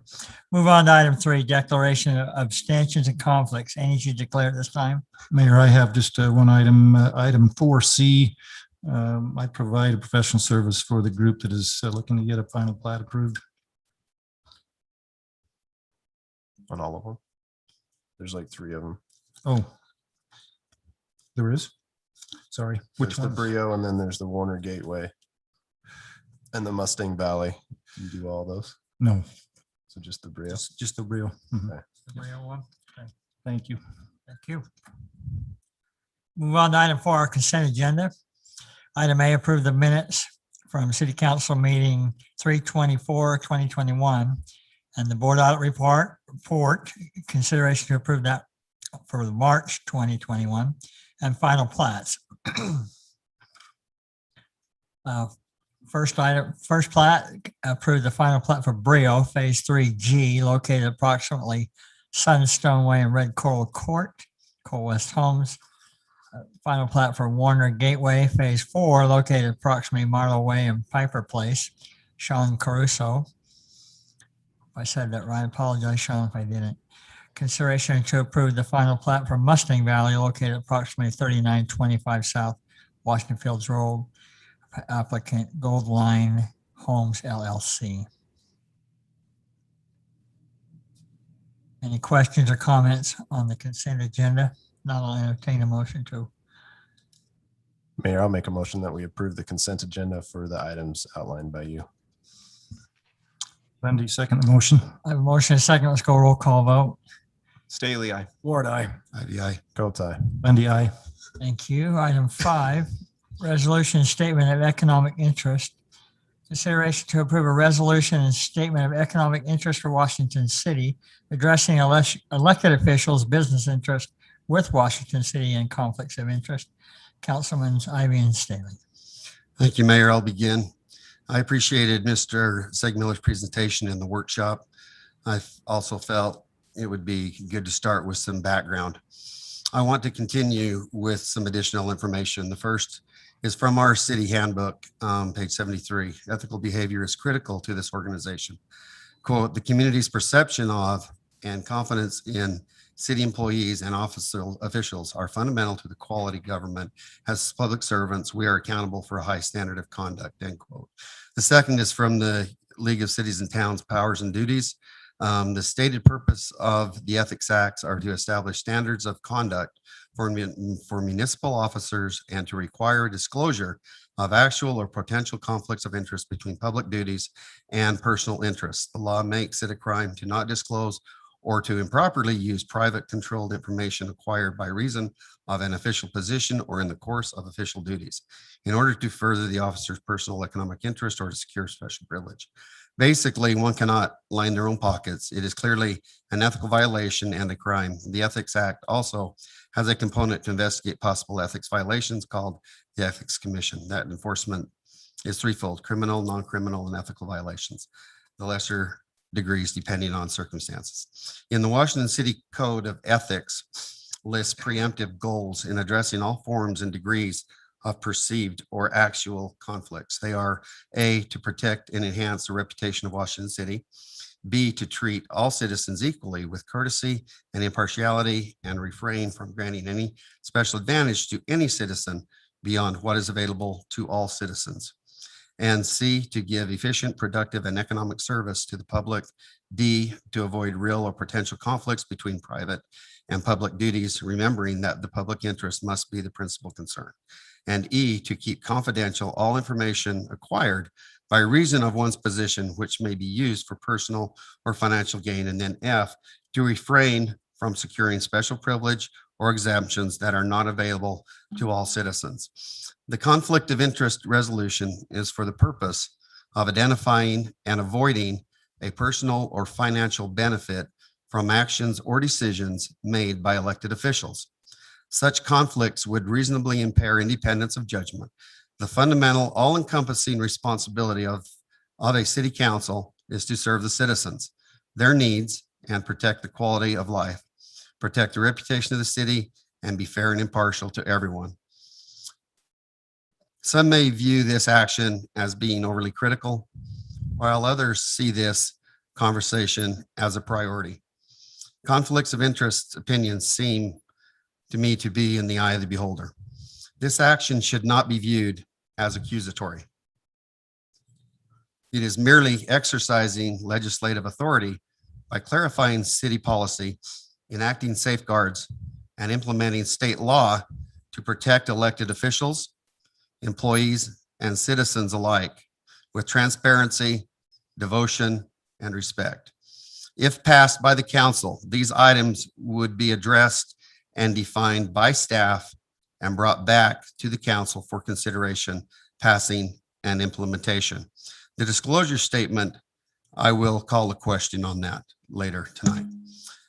I am asking that a Washington City Ethics Commission be formed as per staff's recommendation and authorized by Utah state law, consisting of the discussion that we as a council could have in bringing this ethics commission forward. It's my idea that it would consist of 5 members of our community. That would be very diverse. I think that most of our boards and commissions now have men, so it'd be great to have maybe 3 women on it, young and old, and people of varying backgrounds is what my thought is.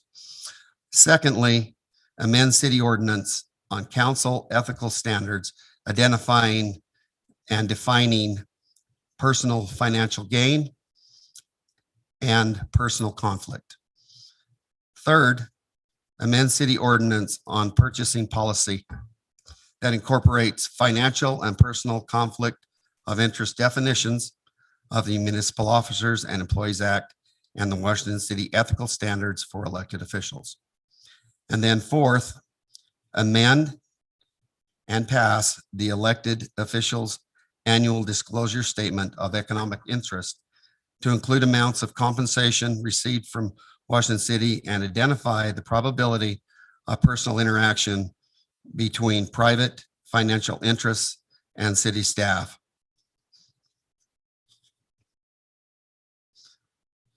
The disclosure statement is entitled Washington City Elected Official Disclosure Statement of Economic Interest. It starts, every elected official who makes or influences governmental decisions in Washington City is required to submit a disclosure statement of economic interest annually in January or when circumstances change, as required in Utah Code 10-3-1311. It will be the responsibility of elected official to revise as required.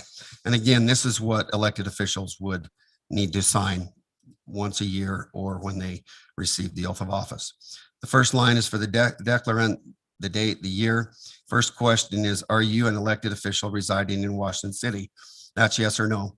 Have you been involved? Are you involved, or will you be involved in any single transaction or ongoing transaction where you will receive payment or compensation either directly, you or your business, or indirectly, your employment for services performed or material provided to Washington City? That's also yes or no. This next one is an optional question that there may be some council members that would be uncomfortable giving this information, and I think it's understood that that would be okay not to put it if they chose not. The question is, list the names of the businesses in which you are an owner or employee that provides materials or performs services that require payment in or on behalf of Washington City. And again, that is optional. And then 2B is elected officials are required and must file this statement of economic interest annually at the first regular council meeting in January or when circumstances change, or in the alternative, immediately upon receiving the oath of office. 2C says elected officials must disclose in an open meeting the information required in number 2, which is business involvement with Washington City prior to any meeting or discussion by or with the governing body. And 2D, the question is, in common circumstances, will you reasonably be required to interact with Washington City staff or employees in the execution of your private business interests? And of course, this is to protect city staff for being put in difficult situations. And then number 3, the recorder's office shall retain and keep this statement of economic interest for public inspection, grammar requests, and archival documentation. Conflict of interest complaints are to be filed with the, sorry, I lost my place. Conflict of interest complaints are be filed with the City Ethics Commission to vet and render judgment, and then be signed and notarized. I would just add, and I'm going to go ahead and read the resolution in just a minute. It's a, let me see. I would just say that this resolution is entitled "The Resolution of Washington City Regarding Financial and Personal Conflicts of Interest."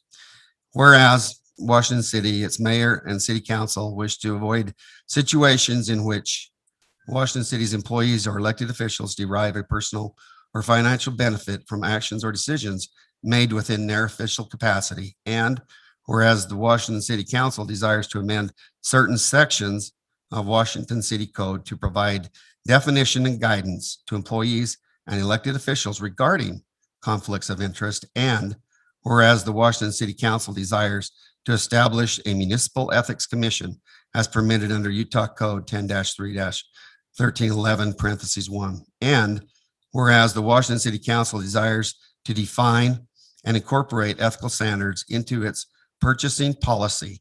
And whereas the Washington City Council desires to develop a conflict of interest declaration form wherein elected officials will make annual statements of potential personal interests and financial conflicts that may arise during the elected officials' service. And therefore, be it resolved that the Washington City Council do hereby instruct staff to undertake and prepare the following actions for considerations by the mayor and city council of Washington City to further the desires of this resolution. Number one, Municipal Ethics Commission. Prepare and present to the mayor and city council a proposed plan for the establishment of a municipal ethics commission for Washington City as authorized by Utah Code.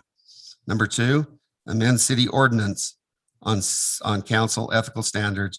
Prepare and present to the mayor and city council proposed amendments to the Washington City Code 1-5-7 that adds definitions for the terms personal financial gain and personal conflict, and that remove an elected official's right to vote on any matter wherein the official has disclosed a conflict of interest. And number three, amend city ordinance on purchasing policy, preparing and presenting to the mayor and city council proposed amendments to Washington City Code 1-9-1 through 1-9-3 that incorporate financial and personal conflict of interest definitions of the Utah Municipal Officers Employees Act and the Washington City Ethical Standards for elected officials. And then four, declaration statement, prepare and present to mayor and city council a proposed elected officials annual declaration statement regarding personal and financial conflicts of interests. And I have that tonight. And I encourage the council to not only pass this resolution in its entirety to ensure consistent, transparent, and ethical processes for the city of Washington is what I would ask. And I guess last things I would say is that, you know, this is a good issue and it's backed by solid policy. The resolution and the declaration was, I did take it to staff and they have looked through it, approved it as far as I know. I guess the last question is, you know, what do we want for our city? What message do we want to send? I'm always concerned with the main thing is best practices, which puts our city in the best light. And Mayor, I'd be happy to answer any questions that might be relevant to the resolution at this time. I have a question.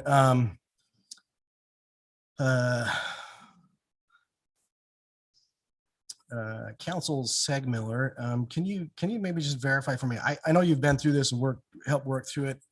I'm sure I didn't follow every single Utah state code in there. Are we properly applying each of those codes throughout the law here, or this segment as we're doing it? Well, so this resolution would not, if passed in total tonight, It would not change any existing city code. It would essentially have a checklist of 4 items that the council's asking staff to work on and bring back to the council. Well, I for guess, discussion. and I follow that. What I'm referring to is we're stating statutes throughout this as far as Utah state code and applying to broad different aspects. I know you've reviewed this. I just want to make sure Correct. we're online with, or we're on target with all the state codes that we're citing in this resolution. Yeah, so if the council was to adopt it all tonight, I would ask that on the declaration statement, there's a recitation in the preamble to Utah Code 10-3-1311, that your motion would just allow me to edit that to be 1305/1306. That's an incorrect citation. It's in the right chapter, just not the correct section. And so that's what I would ask on that document. And then on the other document for the resolution, of course, there's not a resolution number at the preamble. And so before we take it to the mayor for signature, we'd affix an actual number to that. The resolution was drafted with a concept that's essentially a list, and each item at the bottom has a corresponding whereas paragraph at the top. If the council wants to, pick and choose or just work on one thing at a time, it would be as simple as say, present a motion that says, we're moving for this item and removing all of the other whereas paragraphs that don't correspond with it or something like that. So that's how it was kind of structured in the drafting process. And I guess my next question would again, as you welcome questions, Councilman Ivy, I'm not sure if you're aware of this as it comes forward, but it just really looks from the outside that you have basically tailored some fairly arduous. I mean, you've really taken the state code and gone several steps beyond that for virtually every other member of the council, except for the one that you're related to. I mean, you've established, a lot of criterias that really only apply to, like I said, just those other folks. Are you aware that that's how this is? You know what? That is certainly not the way it was intended. This is intended to protect the citizens. And I don't mean to be rude to anyone about this. I don't mean this to be, like I said, this is not to be accusatory. And just like, your cousin Roger Bundy, I don't think that it matters that. Sorry, you said what? I don't think it matters what the point is. What the point is I'm trying to make is that this is what I feel is best for the city of Washington. The resolution that I drafted with the feedback that I've gotten from citizens and was a major topic of discussion during the election last year. I do not mean it to be accusatory. I think that You mean this was a major part of the election last year that you made part of the election? No, I absolutely did not say anything during the election about that. This resolution was brought forward with the help and advice of staff. It was done because it needed to address the issues and it needed to be done in a kind and respectful I way. agree. And I think that I'm really glad you brought it forward because if you hadn't, I was going to. And I think it really does bother me that our code is quite out of line and actually contradicts state code. And as you read our code, it's not clear. It doesn't lend to the clarity of the situation. And I think that we probably ought to take some steps to kind of make sure that it's very clear and that people understand, exactly what is in there. I do think that, I know that both you and Chris are seeking other offices in the future, and you're kind of setting yourselves up for that. This actually recognize has that. nothing to do with any of that. I recognize that, the effort to, when you list off, like at the end of it, you want to see written in there exactly who voted yes, who voted no, like almost daring somebody to disagree with you on this. And I'm sorry, I don't know what you're talking about. Which? Yeah. There. So On the I just bottom would of the hope resolution. that staff would follow the Tab to tab. policy, which of the city, which is kind of Tab created it. established by what we've done in the past, that these votes are put together in the minutes and that we're not going to provide some kind of a document that somebody can go. I mean, if a council member wants to fill that in himself and hang it on his Facebook wall, that's fine. I would be very concerned. You know, Councilman, the good thing about this is that it's a resolution, so everyone can vote their conscience on it. And if there's middle ground to be made, I've voiced my concern in regards to what I felt needed to be addressed. And I've done that. The biggest thing that I wanted to bring forward was the Ethics Commission and identifying the elements that we talked about in the resolution. You know, it's the Ethics I Commission. got your part. If I can Amending. kind of continue with my line of questioning and what my section Sure. here, I'd appreciate that. You bet. So I mean, as I got your documentation and kind of went through and looked at this, I started looking for some, some places where I could actually get some sense of what we should be doing. So I grabbed an article by David Church. David Church is familiar to everyone here on the council. He was the League of Cities and Towns legal authority, and then done wrote the book literally on ethics for councils. And so I grabbed this short document, and it's not my nature to do a little bit of reader's theater here, but I'm not going to misquote him. I'm just going to read it directly from here and pick some excerpts from this. The most common cause of conflicts and misunderstanding. Oh dear, I'm doing a terrible job already. I'm going to start over. The most common cause of conflicts is misunderstanding the form of government that a city or town operates under. Too many people run for office without understanding the office which they seek. Now he gets into the weeds here pretty quickly and starts talking about 5 and 6 member forms of government and managerial assignments and how that works. But I'm going to skip through some of that. I think we all pretty well understand the form of government that we have here. If you are a mayor or a council member, you have a duty to understand the system of government that you operate in and live within the limitations. There are many examples of this, including council members who try to direct employees in their daily duties, mayors trying to do city managers or trying to be the city manager, and council members who try to act like the mayor. The solution, simple. Learn your position and your duties and accept them. He then goes on to say that if you don't like the form of government that you have, build a consensus and go and try and change it. And Councilman, I know that you are aware that that's an option. You've propositioned me a number of times. At one point, you suggested that we should revert from a strong manager, or having a manager taking care of those things, many of the tasks and duties, and tried to convince me to remove that and change that back so that the mayor would have those duties. And at another time, you tried to convince me that it would be best if we put in a second city manager, co-city manager. I know that you're aware that that can happen, but that would take a lot of work and a lot of consensus. He kind of moves on into this, and I'm quoting him again. It is my opinion and experience that there are 2 broad classes of people who run for elected office: those that want to be involved and those that want to be in charge. If you get too many of the latter and not enough of the former, trouble can occur. A council member is a member of a committee. He or she has a vote as an individual, but only has the power when part of a majority of the group. And so I think we probably should take a look at some reforms of our ethics, but I really do.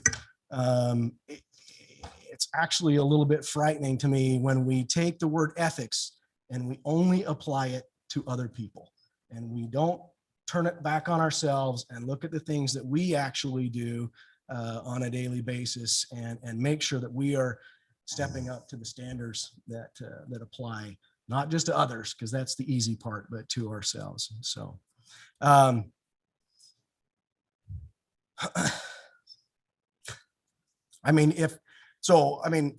I'm not going to jump into that part. Can I jump in and ask one question Sure. real quick? Sure. So I'm going to ask it to our attorney, Thad Segmiller. On the Municipal Ethics Commission, doesn't the state already have an ethics commission that administers council? That's. Yes, the state has an ethics commission. I don't have knowledge of who is on it and when they meet. My guess is it's probably a fairly not regularly meeting commission, and they may be one of the ones that really only meets when necessary. But I there is don't- a commission in place already to handle conflicts or issues that come arise that is Correct. for councils by the state level. Well, or the city level. Again, as we talked about in the workshop meeting, the legislature has adopted law about city level conflicts, and an alleged conflict or violation of that could be reported to the state commission that currently exists. Yes. So I guess I'm a little confused on a municipal, these are our peers, our residents that are built a community to, so we get, as you said, 5 people in the community, whoever they are, appointed by the council, right? So the council is going to appoint these people that then come back to the council saying you have an ethics issue. That's what you're asking for. That's what state law. Yeah, dictates, what state law says is the council can appoint one. I think it would be the reverse. We'd need to spend a lot of time working and talking and defining who they are, how many there will be, what demographic they're pulled from, when do they meet, how do they operate? And so you'd see a lot of pages of documents and definitions. And then they would literally only operate when a complaint has been sent to them. So they would That would be not. part of how you would design the ethics committee, right? You would have to actually design when what would trigger that and what would, you know. Yeah, if the council asked us to, that's how it would work. It'd be just like the state level one, except here in our city. I guess I'm But I'm you're- just confused. If we have a state one that deals with that, why are we going down this road? So I look at that and I'm like, the state already covers it. It already covers. If there's an ethical issue that someone has a problem, you can report it to the state and the state can come deal with it. We already have that in place. So why are we doing Well, more? and I think there's more concerns with that as well. I mean, since I've been on the council, I've been drug into more closed session meetings than than the previous 2 years by a vast amount. I would really hate to see this just become some kind of a token tool to set somebody up for an election to say, hey, look, I'm dragging this person before an ethics committee. I have my interpretation of ethics says, you know, this person did this or this or this. So the other problem that I would see with the ethics committee is there's a discrepancy between the way our code actually reads and the way the state code reads. And I would suggest that at this point, we would rectify that first, because we would put any ethics committee in a conundrum as far as like, which do I need to follow and how? So I would suggest that we would modify our code, actually peg it to the Utah state code. And then if we wanted to take some options to say and be a little more specific, I even agree on some of the that we should add some definitions, add a little bit of a clarity in there. I think we could probably easily do that. And the distinction, Councilman Coates, is this is a municipal ethics commission, so this would deal with just our local stuff. So just, That's what the state does. Yeah, the state does as well. So I mean, So that's, I'm just there's trying to some be clear. guidelines Yeah. with the state Yeah, that you this- oh, this is can't municipal. actually, sorry. I understand it's local, but the state can do that as Right. well. Right, the state can, and you would submit, you could submit, put somebody in for that there's some restrictions to that as well. You couldn't do that. I think what is like 60 days before an election, or I mean, they recognize that sometimes this is used as a tool, to just kind of embarrass somebody and try to drag something up, during an election season. So. well, and I certainly would not want that. And we could actually put in some provisions, but that's what's good about having the discussion, is that we as a council can explore what we feel is important and bring it forward with our municipal ethics commission, because the state one functions at such a high level that I think that probably a more responsive and better timeline would be created by having one of our own. And to be honest, I think that the citizenry would find comfort in having that and knowing that that's in place. Isn't that how they vote for Well, us? I mean, there is a I mean- referendum on every legislative official Yeah. every time that election comes forward. So I want to just kind of bring something up that I brought up in the workshop session as well. So I am actually a little bit concerned. I do not see anything in the state code that gives power to any city official, whether it be the entire majority of the city council or the mayor or the city manager, that gives any authority to them to take away the right of a city council member to vote. I mean, here you have an individual who is duly elected by the citizenry. I don't think that we could actually justify that if we got pulled into a court. And I think we ought to clarify that room. Now understand, I think it's very wise of council members when they disclose that they have a conflict of interest. Most times, I can't even think of a time when this wasn't followed, that they actually recuse themselves from voting. But I'm concerned with any kind of a statement, document, or requirement that we would put out there that would actually remove the right to vote of an elected official. So, and I actually appreciate that. But what, if we kind of break it down to really simple terms, we already have a disclosure statement, right?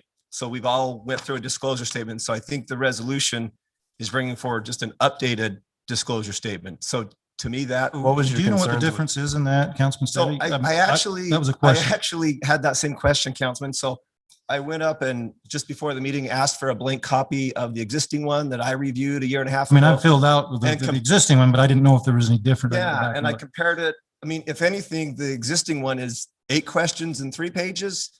And the new one is 3 questions and 2 pages.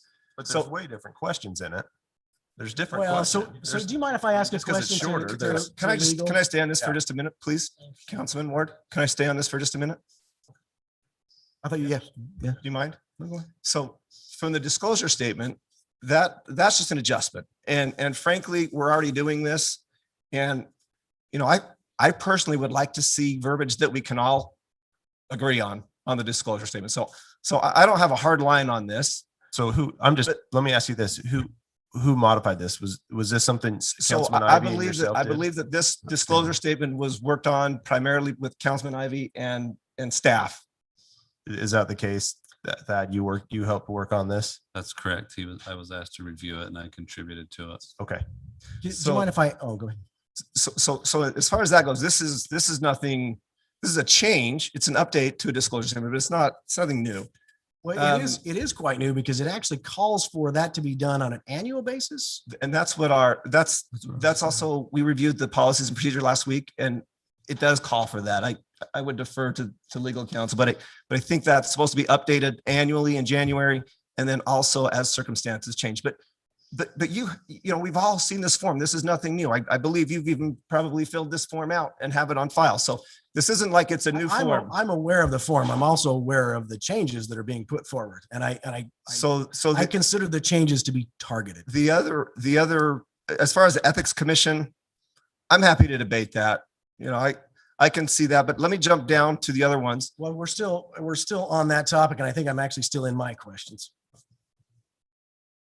Go ahead, Councilman. So, Council Stegmiller, is there anything about our current declaration statement that is out of step or that just begs to be updated?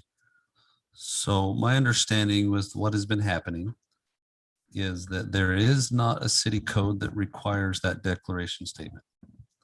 And so it's been prepared and presented as a matter of a best practice.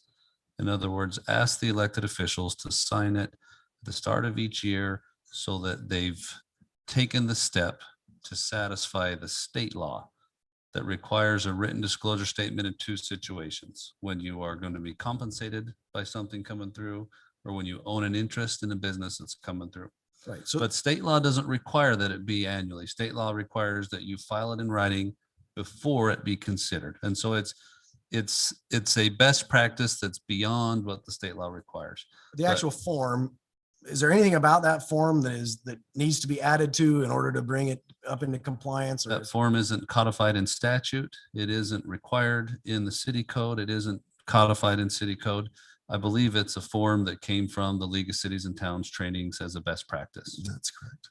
But there's no law. If an elected official said, I don't want to sign this, there's no city law that they're violating. This proposal would enact a requirement for that. To play the devil's advocate a little bit, some people might say, I've already qualified for council, was able to run and be elected. Do I now have to disclose my private business dealings if they're not a conflict, right? And so that's where the current practice would cause me some concern, is it's asking elected officials to go beyond the requirements of state law as it relates to disclosures and private business. But help me, but that's the current practice. There isn't anything in cities code that actually requires that. Correct.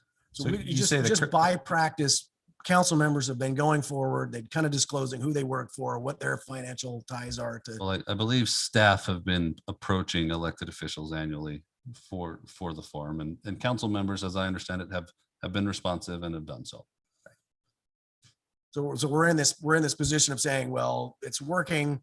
We're following state law. We're there, but there's a request now on Well, by this proposal that this be increased, and we're writing dollar amounts. We're redoing it annually, and we're updating a bunch of different things. So I wouldn't say that we're following state law. I think we're going beyond the requirements of the state law as a best practice. I haven't reviewed if every council member every year has submitted one. I did not look into those specifics. So I don't know exactly how it's happening. As I met with staff is where I learned about the best practices, the origin of the forum and why it's happening. And so that's where those comments come from, is me meeting with other staff members, mostly the recorder's office, who The league has does, been the center for this. as we discussed too, Mr. Zegmiller, the league does recommend an annual, or when someone takes the oath of office, that's kind of their best practices. And the league did. as So he what said, would be the difference between putting, I mean, if it doesn't change during the time you're in office, what would be the benefit of requiring somebody to do that on an annual basis? Why not just when it changes? Well, I think if you're asking me, I believe it's a fail safe. Because there's a lot of things to remember, and that's not A fail something safe to that we rewrite would. the same things down on the same, on a I different piece think of if your paper? circumstances change and you didn't think about it during the year, then that would be a great opportunity at the start of every year to review these and best policies and practices and update it. And I guess to me, I don't see the problem with doing that. I think as an elected official, I do think that you're held to a little bit higher standard, and I'm okay with that. I think that so let me hold ask on, you wait a that. minute, let me finish my thought, please. Is that I think that when you are an elected official, you probably need to have a higher standard when it comes to that. Now, I don't mean to be outside of the law, but I think it's just comforting to citizens to know that these things might be in place so that the questions don't come up. And that's probably is just the way I could explain it, is that by having this on a revolving basis, it clears it up. We know that the recorder will provide it to us at the first of every year, or when someone gets a midterm appointment and receives the oath of office. And that way it becomes an annual event, and it kind of protects us if circumstances change during that year. You're kind of repeating yourself now. I apologize. I'd hate to do that. Well, so, I mean, I didn't hear a reason in there other than just by practice. So, but let me ask the council here in general. I mean, it seems like we're just talking about business, but what about an individual who has clients? Does that need to be disclosed in the conduct here? I mean, if someone who had a client that they worked with and worked for came before the council, was presenting something to the council, should that be disclosed? How should that be treated? I think, again, if you're asking me, I think that is a conversation that the entire council needs to have going forward. Well, I think that's what we're doing If right now. but I'm just saying that going forward to detail those concerns, I think that's a good conversation for the entire council to have, and to detail what Let's do what that we right think now. is. Let's talk about that. So that's my question. Mayor, real quickly, Mayor, I have a coaching commitment at the Baseball Diamond that existed before I accepted this job. Before I go to that, are there any other legal questions that I can respond to before the council gets into their discussion?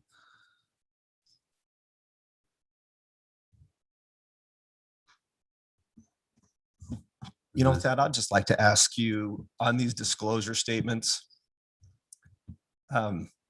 It looks to me, and I'm generalizing here, but it looks to me that in some ways, this existing disclosure statement asks for more information than the proposed disclosure statement. Now, there are some differences, but it seems also that they both would comply with the basic intent of the Utah state statute that we reviewed in the workshop session. Would it simply be a matter of preference at that point to whether we keep the existing disclosure statement or move to a new one? Yeah, so both go beyond the requirement of the state law. The state law requires that it be in writing, that identify the nature of the interest held, and then if it change year to year, that you indicate the nature of the change. What are, And can so- you say the glaring differences between the two? There's been, because I don't see on the new one any place where it asks for amounts or details. It doesn't even require you to say the names of the businesses. It seems to me to be less intrusive, but can you just point out maybe any points that you see as differences for the benefit of the council and anyone else listening? So the optional question, anything that you anticipate might come, the law, that's not anywhere required to declare So what, that's less. what you're So working that's on. less than the existing one because the existing one. Okay. Yeah. Primarily that. Yeah, I didn't analyze the existing one compared to the proposed one tonight to really be prepared. The to answer existing that one actually question. asks to list the name and addresses and state the nature. But Yep. anyway, I think both are essentially similar in that they're trying to get disclosure. They're trying to help elected officials make disclosures on the front end so they don't have ethics issues on the back end. And so I think essentially they're both trying to accomplish the same difference. The only change is this motion would require it, whereas currently it's just been staff approaching elected officials and encouraging it. And then before you leave, I just wanted to make a couple other quick points. The other parts of the resolution were simply to update the code 1-5-7 in regards to ethics and providing some definitions. So that really says staff, go take a look at that code to see if it needs to be updated. The fourth part of it was update Sorry, give me code the site. Which one? 1-5-7. So it's really saying Oh, no, which part of the? maybe I the misunderstood. resolution on Subpart 2. subpart 2 on ethics. So really what that's saying is, and you made a good point, Councilman, when you said, I would hate to not have anybody, any council member not be able to vote because that's the existing ordinance. Mhm. So really the way I see it is reviewing that, having staff review it, bring it back to us, allows all of our input as a council to be taken into consideration. So I see that as a positive. Definitely. Yep. And then the last one that I also see as a positive is our code 1-9-1, which is our purchasing policy. It's also antiquated. And I would love for staff, this resolution says, staff, please look at that policy and bring us back. Let us discuss it. But personally, I don't see a lot of changes other than, do we want to keep the existing disclosure statement, move to a new one? Do we want an ethics commission or not? And then do we want to revise and update those two city codes? And I think we probably do, specifically those things, but otherwise it's not this monumental shift. I personally think it lends itself to transparency. I think it's something that we can all get behind and move forward without worrying about conflict of interest, because I frankly think it's not going to change anything other than just say, here's what we do and we're done. We're abiding by state law and we're moving forward in the business of the city. That's what I want. And maybe if you look at the listing 1 through 4, the order of operation would be 4 through 1. The declaration statement, as Councilman Saley mentioned, is we're already practicing something similar to that. But especially on the Ethics Commission, if the council wants to create one of those, it would be nice to legal if the changes to your ordinance that you're contemplating happened before the commission was created, so that when you do create a commission, you've already addressed some of the changes that you want to make to the ordinance. And would we do that in a work session, would you recommend, or what do you Well, think? this wouldn't make any changes. This would just send staff back with tasks. And so we would surely come before you in a work session with a proposed concept, work on that, and then eventually end up in a meeting to adopt an ordinance change. And then, once you got to that point, then we could, go to work on the commission That's what I would prefer as far as order of operation. Of course. And I might be a little bit crazy here, and if nobody wants to second this motion, I'm fine with that. But in the interest, I would like for this disclosure statement to be something that each council member can be comfortable with. I would really like that.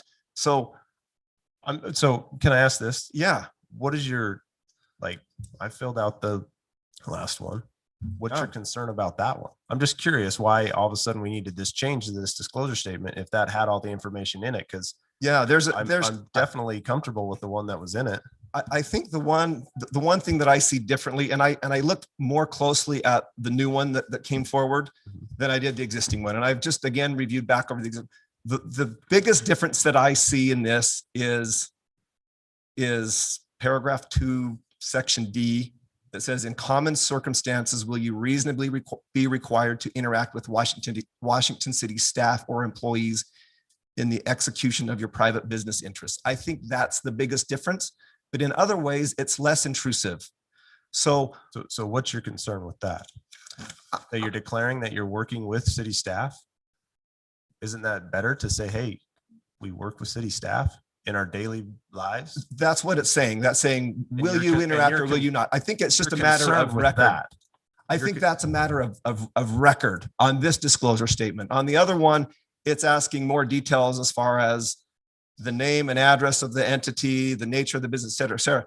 But let me get back to what I'm thinking here, because again, I want to see this council work together, move forward together.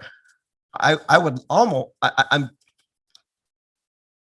inclined to make a motion that we table this and that we work on this disclosure statement as a council and decide if we want to update it or not. Personally, I do think that the code in 1-5-7 and 1-9-1 need to be updated. And I could go either way on the Ethics Commission, but I do think that we can decide if we want to update this disclosure statement. And I do think that those antiquated codes need to be looked at and updated. And I would like those specifically to come from staff and the disclosure statement to come from this body. So I'll make the motion that we So table for make- that matter. Hold on.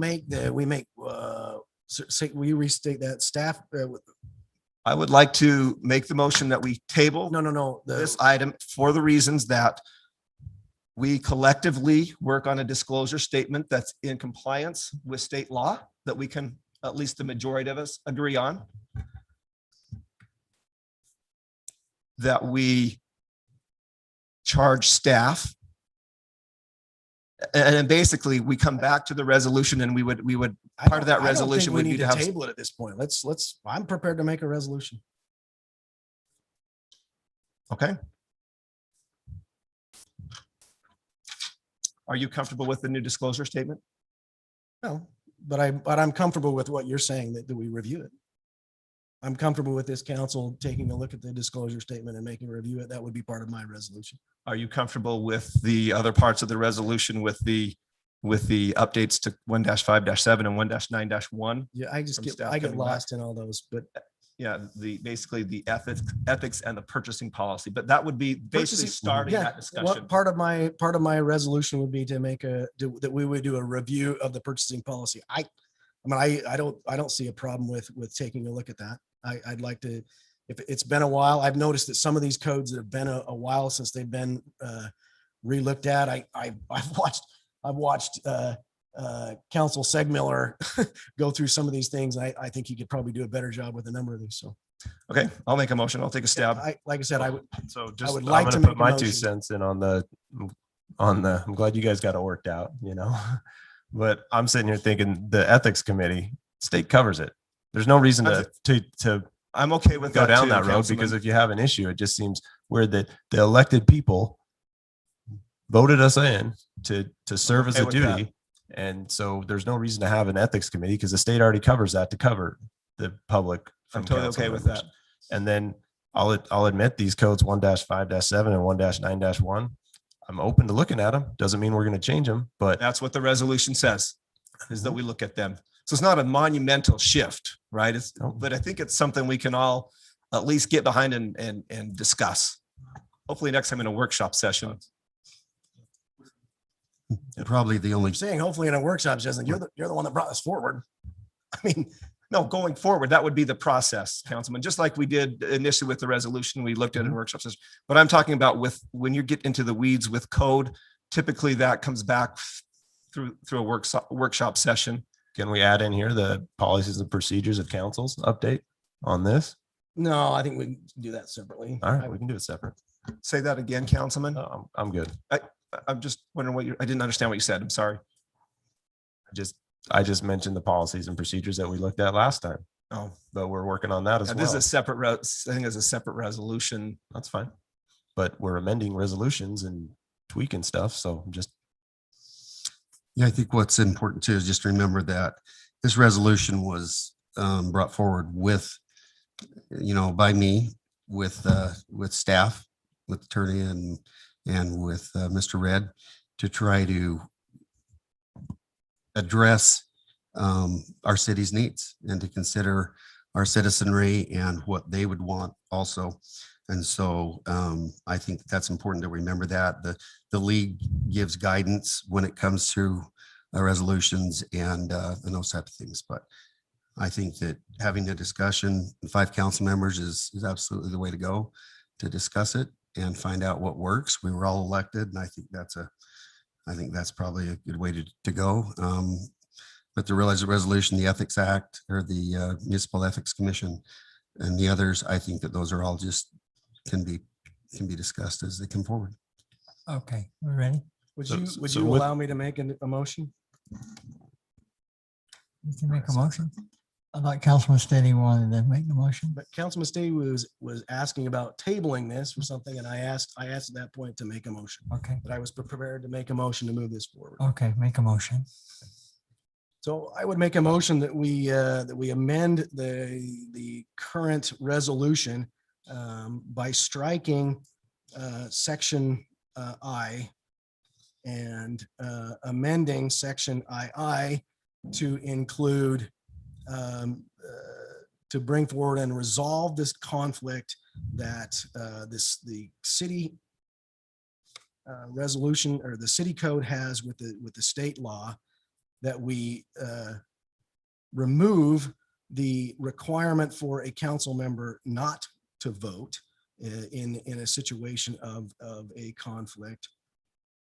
And that we also take a look at and review other aspects of conflict of interest, such as clients, family staff, investments, boards and offices, and other non-council assigned committees.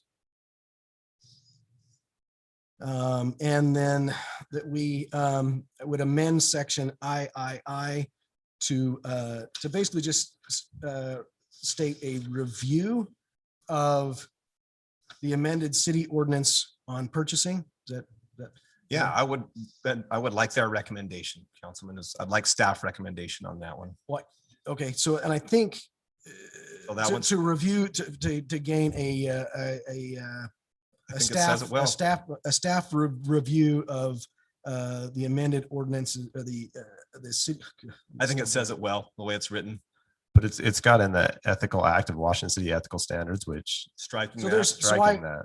there's this part at the end here that says incorporating financial and personal conflicts of interest defined and ethical. Let's just cut it standards. up through 1-9-3, cut it right there, and they'll bring it back forward. So All right, prepare and So it's gonna present to the end mayor and at- it's city. going to, we're going to add the word review to it, and we're going to end that statement at 1-9-3. So it'll read, review, prepare and present to the mayor and city council proposed amendments to Washington City Code 1-9-1 through 1-9-3.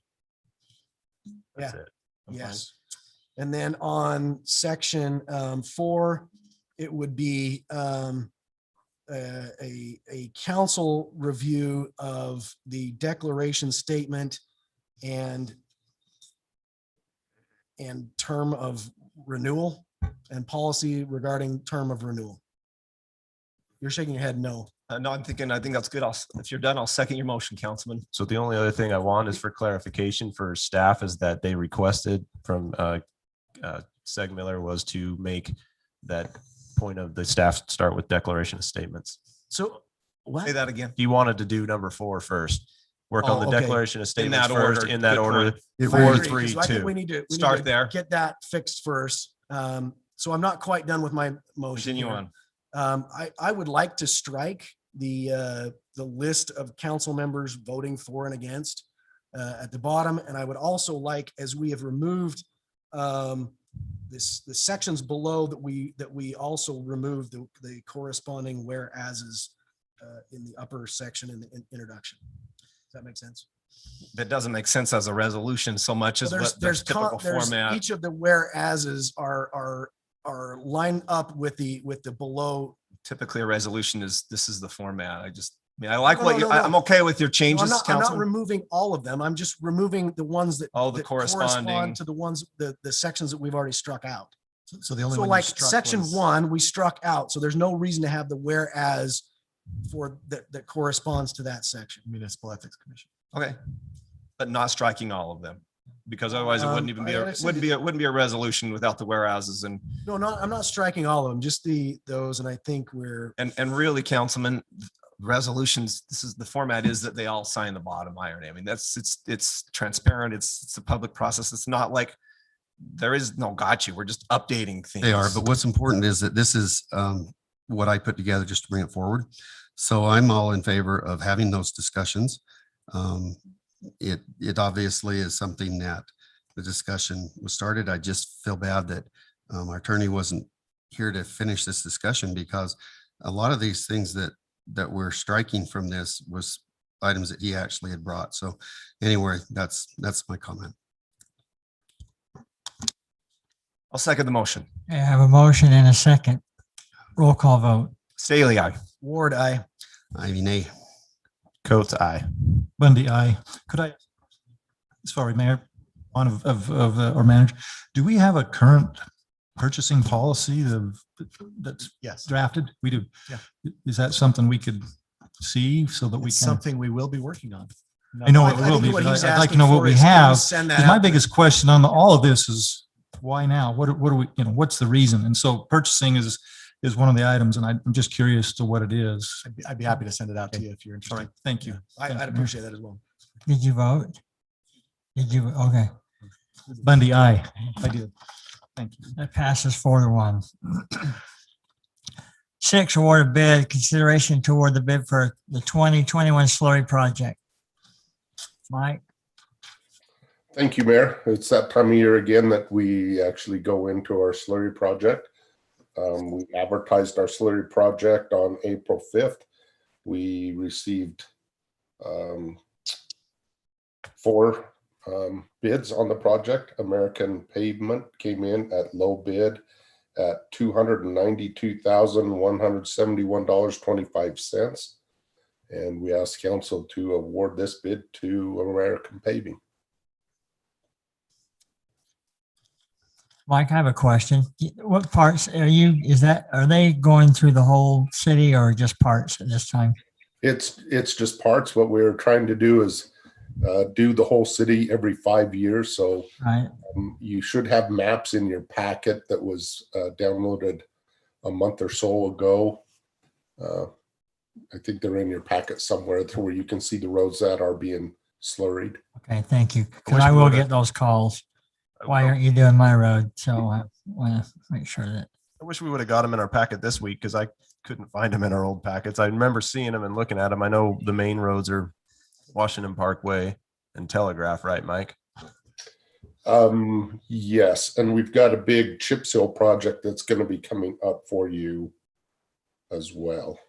Okay, thanks. Mike. Any questions? Mike, for me? yeah, Mike, would you mind sending those streets to us again so that as we have people ask that we'll know? I saw those as well, but I don't, it's been a couple of months or so ago, but it would be nice to have those again if you wouldn't mind. I will do that. I was just looking real quick to see if I could find where they were in the packet, but I will. Not a problem, Mike. I will have them send out tomorrow. That's not a problem. Hey, Mike, this is Councilman Ivy. How late in the season can we do slurry projects? Is the heat ever become a factor? The heat does become a factor, but with American Paving, they're out of Las Vegas. They're very used to working in the heat. So usually not an issue with them, but that's in this budget year. It has to be completed by July. So we won't be dealing with too much of the heat. Okay, thank you. Any additional questions? No more questions. I'll entertain a motion. Councilman Bundy, I propose that we accept the bid from American Pavement in the amount of $292,171.25 for the slurry seal project that has just been bid. Second by Councilman Coates. A motion and a second roll call vote. Bundy, aye. Aye, Coates, aye. Sorry. Aye. Ward, aye. Staley, I. Thank you. Item 7, plat amendment. Consideration to approve a preliminary plat amendment for the Crossroads Phase 4 located approximately at the intersection of Resolution Circle and Farmhouse Drive. Applicant South Landing LLC, Carl Larson. Thank you, Mayor. Can everybody see that exhibit okay on your screens in there? Yes. Thank you. The applicant is requesting as stated approval of an amended preliminary plat for Crossroads Phase 4. The reason for this amendment request is to eliminate 2 lots and increasing the size of the lots around the 2 that were removed, and making Resolution Circle a gated cul-de-sac with a private street and a gate again stated at the end of that for the 8 lots in the Circle Street.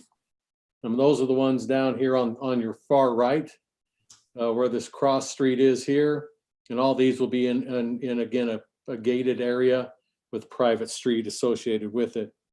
Staff's reviewed the proposed amended preliminary plat and finds it conforms to the planned community development of Stuckey Farms PCD and their zoning and the development agreements. Subdivision also remains in compliance with the subdivision ordinance of the city. The Planning Commission reviewed this request at their April 7th, 2021 meeting, with the Planning Commission unanimously recommended approval of the amended preliminary plat for the Crossroads Phase 4 subdivision onto you, the City Council, and that's based on the original findings and subject to the original conditions, which were set back in May 27th of 2015. I'll be glad to answer any questions that the council might have on this amended preliminary plat. My question is it says on the condition of the LID, but was this LID required when they originally came in? Or are we going to make them do a new LID? No, I don't think it was, because back then LID wasn't even a word or a condition. So that probably, they probably just had the 11 standard conditions. And this one had to be added just because of state law. Well, okay, it has to be added, but now we're saying we don't have to do it, or they do have to do it because they're amending this plat. No, I think we looked into that and they do have to do it because they haven't built the subdivision yet. Okay, where are they doing their LID then? Because it's not shown on this plat and they're amending this plat. So how is it incorporated with the plat? Well, I can't tell you because Public Works reviews that. That's under their umbrella. And I don't think Brandon's here tonight to answer that for you. So feel free to please table if that's what you are inclined to do, and we can take care of that 2 weeks from now. Mike, do you have an update on this one? Or, I mean, I kind of look at it as it was an existing plat and they're reducing lots. So why are we, the only reason why I brought it up is the condition is in the packet. And I don't think, I mean, it's kind of hard to put in an LID after the fact. So I don't think it's planned for, but we're making it a condition. So what's your thoughts, Mike? I don't know about this one where it was just amending a plat and not changing. I don't know that they've changed the plat. It's one that I don't know about. I was actually looking to see if I could find that. Are we amending it? We're just changing lot configuration, right? We're eliminating 2. We're eliminating lots. So Making the lots 24 through 31 in that cul-de-sac circle. Those just got bigger with eliminating 2. That's why your numbering kind of goes funny between 31 and 34. Could I suggest that we just eliminate the LID number 12 that's what I requirement, as long as that does not put the city in a compromising position with the state requirements? We don't need to, we don't have to legally put that in there as a No, I think it's an amendment. It's not, why do you have to change? Yeah, and obviously this was approved prior to the LID requirement, so Yeah. I'm on board with you, Councilman Bundy. If Now, I don't know with an amending of a plat, whether that becomes a problem or not, But but that I wouldn't just like change- leave that caveat in there that if it's an issue with amending a plat that's already been approved, But- I think that the council can go ahead and approve it as it is and as it's written, and that we can address that with Public Works when it comes down. If it is a requirement, they're probably aware of it now anyway. And if it's not a requirement where it's just an amendment to the plat, then we're still good with it. Derek Larson with South Landing Development. We have provided both the storm water report to Public Works and the LID report. So they do have that. It's just not on file tonight. So We could leave it in there. well, my question is, where are you putting it then? Is it part of your master plan LID or is it part of? Sorry. It's part on that. It's just not on record on that. So it's part of both. Because we have the master. Yeah, as well. so you're in the master community, but what I'm saying is in these 10 lots or 12 lots, whatever here, you're not showing an LID. So I'm asking, is your LID a company for your master development and your master detention ponds? Or Yeah. do you So- not have it for these set of lots? Because prior so you that- weren't required to have it. That right there, if we go farther to the south, is all in the same detention basin that is on site. So nothing really changes on it. So you're fine with the condition of the LID in 12? Okay. Mayor, But if you want to do it without, make it easy, that's fine. Mayor, I just didn't want to put the future residents in a problem. Detention basin that exists already in Crossroads at the corner of Farms Parkway and Washington Fields. So Mayor, I'll make the motion if we're done on this, on the preliminary plat for the Crossroads Phase 4 located at approximately the intersection of Resolution Circle and Farmhouse Drive to approve the amended preliminary plat. Bundy, second the motion. Have a motion and a second roll call vote. Staley, aye. Ward, aye. Ivy, aye. Votes aye. Bundy, aye. Thank you. That's approved. Item B, consideration to approve a final plat amendment for the cottages at Village at Stuckey Farm.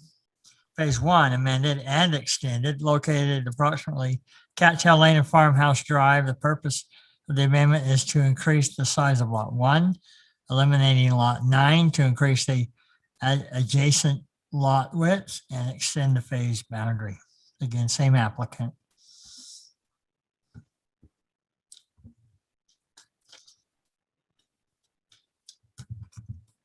Can you guys hear me okay in the room? Yes. The applicant is requesting approval of an amended final plat for the cottages at the Village at Stuckey Farms Phase 1, amended and extended subdivision located at Cattail Lane and Farmhouse Drive. The reason for this amendment and extended request is to increase the size of Lot 1, eliminate Lot 9, to increase the adjacent lot widths, and extend the phase boundary. The open space common area has been expanded adjacent to lots 5 through 8 to allow for more amenities, landscape to be installed. Staff has reviewed the proposed amended and extended final plat and finds it conforms to the original PCD zoning of this development. The subdivision also remains in compliance with the subdivision ordinance of the city. The Planning Commission reviewed this request at their April 7th, 2021 meeting. The Planning Commission unanimously recommended approval of the amended final plat for the cottages at the Village at Stuckey Farms Phase 1, amended and extended subdivision based on the following original findings and subject to the following original conditions. And I'm happy to answer any questions at this time. This is Councilman Mundy, just a basic question. So is this subdivision is recorded currently, right? And the Correct. improvements are in? Yes, yes, okay, that's all. I need. So we're going in and removing the additional lots, sewer laterals and water meters for this. I guess that's my question to Mr. Shaw, that's going to happen. Yes, that's a requirement.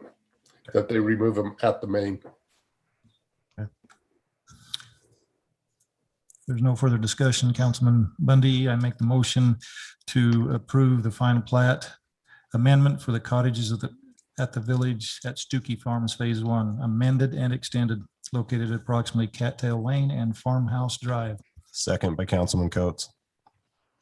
I have a motion and a second. Roll call vote. Bundy, aye. Coates, aye. Ivy, aye. Ward, aye. Staley, aye. And Eldon, why don't you state your name for the record? Because this is your first time. You got it, Mayor. This is Eldon Gibbs, City Planner. All right, thank you. Thank you. Item 8, preliminary plat, consideration to approve a preliminary plat for Labyrinth Point at Long Valley, located approximately Long Valley Road and SR 7. Applicant Jim Raines.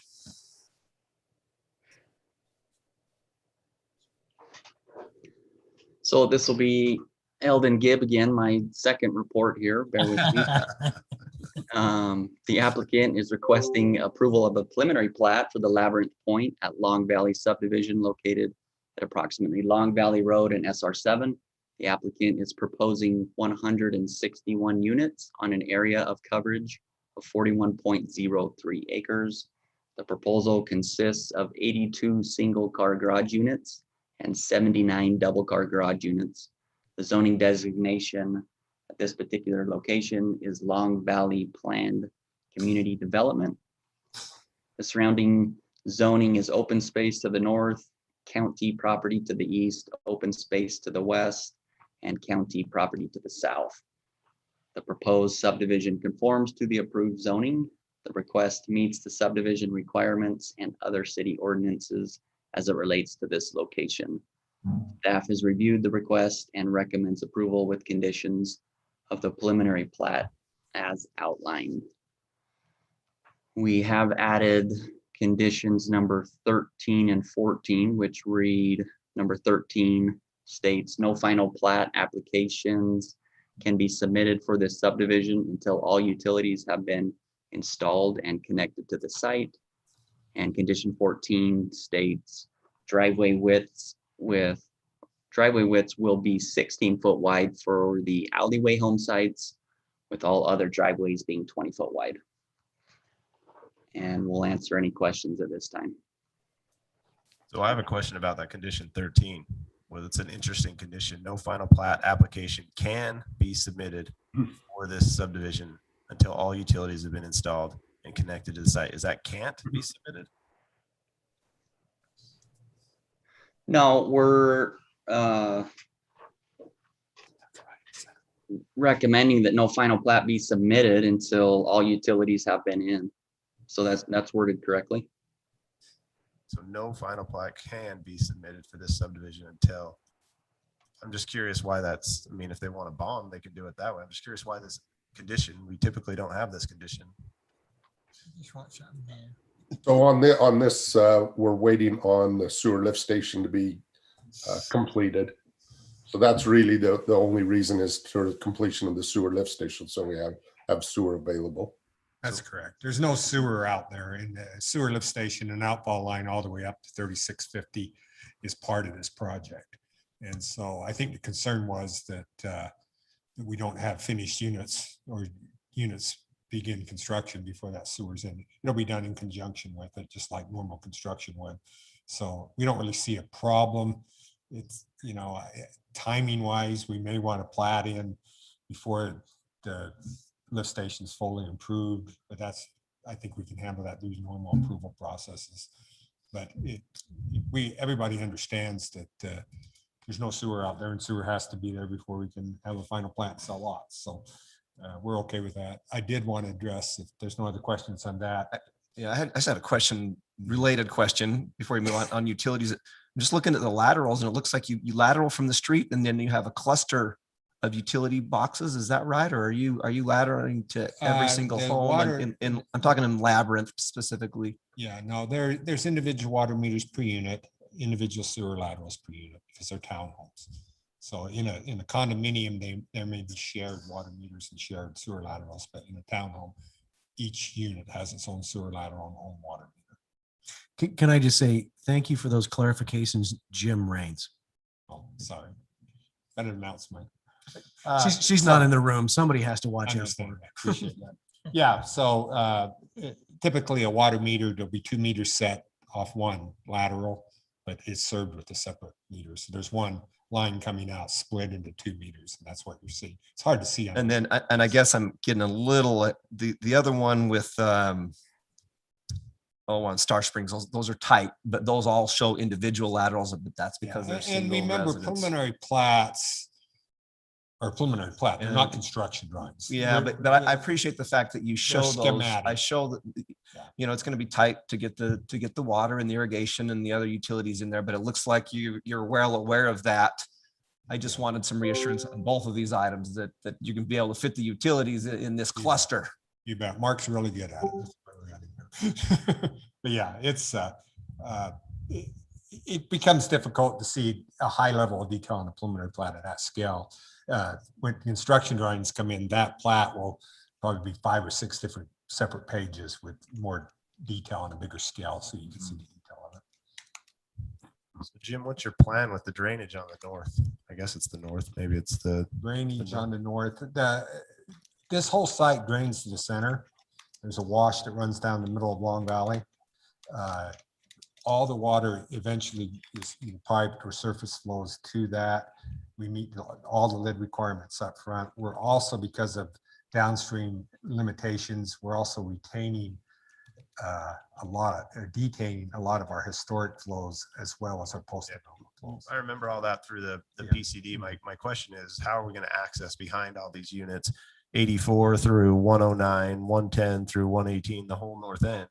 I'm gonna ask Mark to come up. Yeah, because pretty My steep eyes are slopes too and- old to see which units that we're talking about. The north end, the very top end against the hillside. You've got this massive hillside coming up against you. And I just want to know what the plan is because you don't depict where your Drains. drainage is going. Just a standard slope in a trapezoidal channel. So how are we going to get access to maintain that? If you see that there's space between each lot and then there's 2 parking lots that we can have access to it too. Okay, we need to have some kind of drainage easement that kind of deals with. to get All him back common there, area and we within need to have- this will have a blanket easement for all the utilities that need. But what I want to see is I want to see an emergency spillway between those homes. What we don't want is we have this ditch behind it and somehow the ditch, they get plugged. We live in a sediment Mhm. basin and all of a sudden they don't. And I don't know if it's been, I mean, I'm sure you've been working on it and figuring all that out. I'm just concerned about the maintenance behind it because who gets the calls? The cities get the calls every time there's an issue. We've done a lot of townhome projects under Sandy Hills project. It has the steep hillsides backing onto it. We put a Rock line channel, where it's built and other things. Do that. I think the city public works with IT functions very well, how Mark designs it. So we're very much aware of the issue. There'll be a preliminary plat, we don't show- We're still broadcasting. Can you speak into, yeah. There again, the preliminary plat, we don't show, the construction drawings show that level of detail, not the preliminary plat. But it No, is. but in a it is preliminary plat, you do detail, you do show, hey, this is where my drainage patterns are No, going. And it it's doesn't a show valid that. concern and it'll be addressed with an open rock line channel with adequate grade, sized appropriately. And it's in common area and all common area on these plats have a blanket utility and drainage easement across them. So we have easements will be in place, will be platted. And I always oversize these because I understand maintenance concerns. My first priority is always to public safety, including their property. So that's always first concern. And I always design my drainage infrastructures to fail without impacting the neighboring citizens. So I appreciate your concern. They And have to be large enough too, because sediment's an issue in our terrain. And when you have an open channel that catches water runoff, you have to be of the size and design that you can get in there and move sediment. Please speak into the mic. Sorry. Yeah. So we have sediment issues here because of runoff. And so we've always designed those ditches not to be the minimum, but to be the maximum that will allow for access so we can get in there and clean sediment out and it can be maintained. So I think if you look at our past projects, you'll see a very highly functional, maintainable project. Also, I also consider the constructability in these ditches, so they end up being way bigger than they need to be.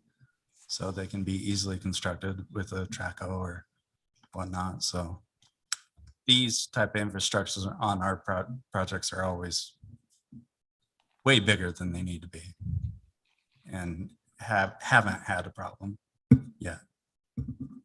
But I can appreciate the concern, and we'll do everything we can to not have an issue. Did we get your full name? I don't think we heard Yeah. your last name. Mark Rains. Yeah, I only have one question. Well, I have a couple of other questions, but usually the son is taller than the dad. What happened here?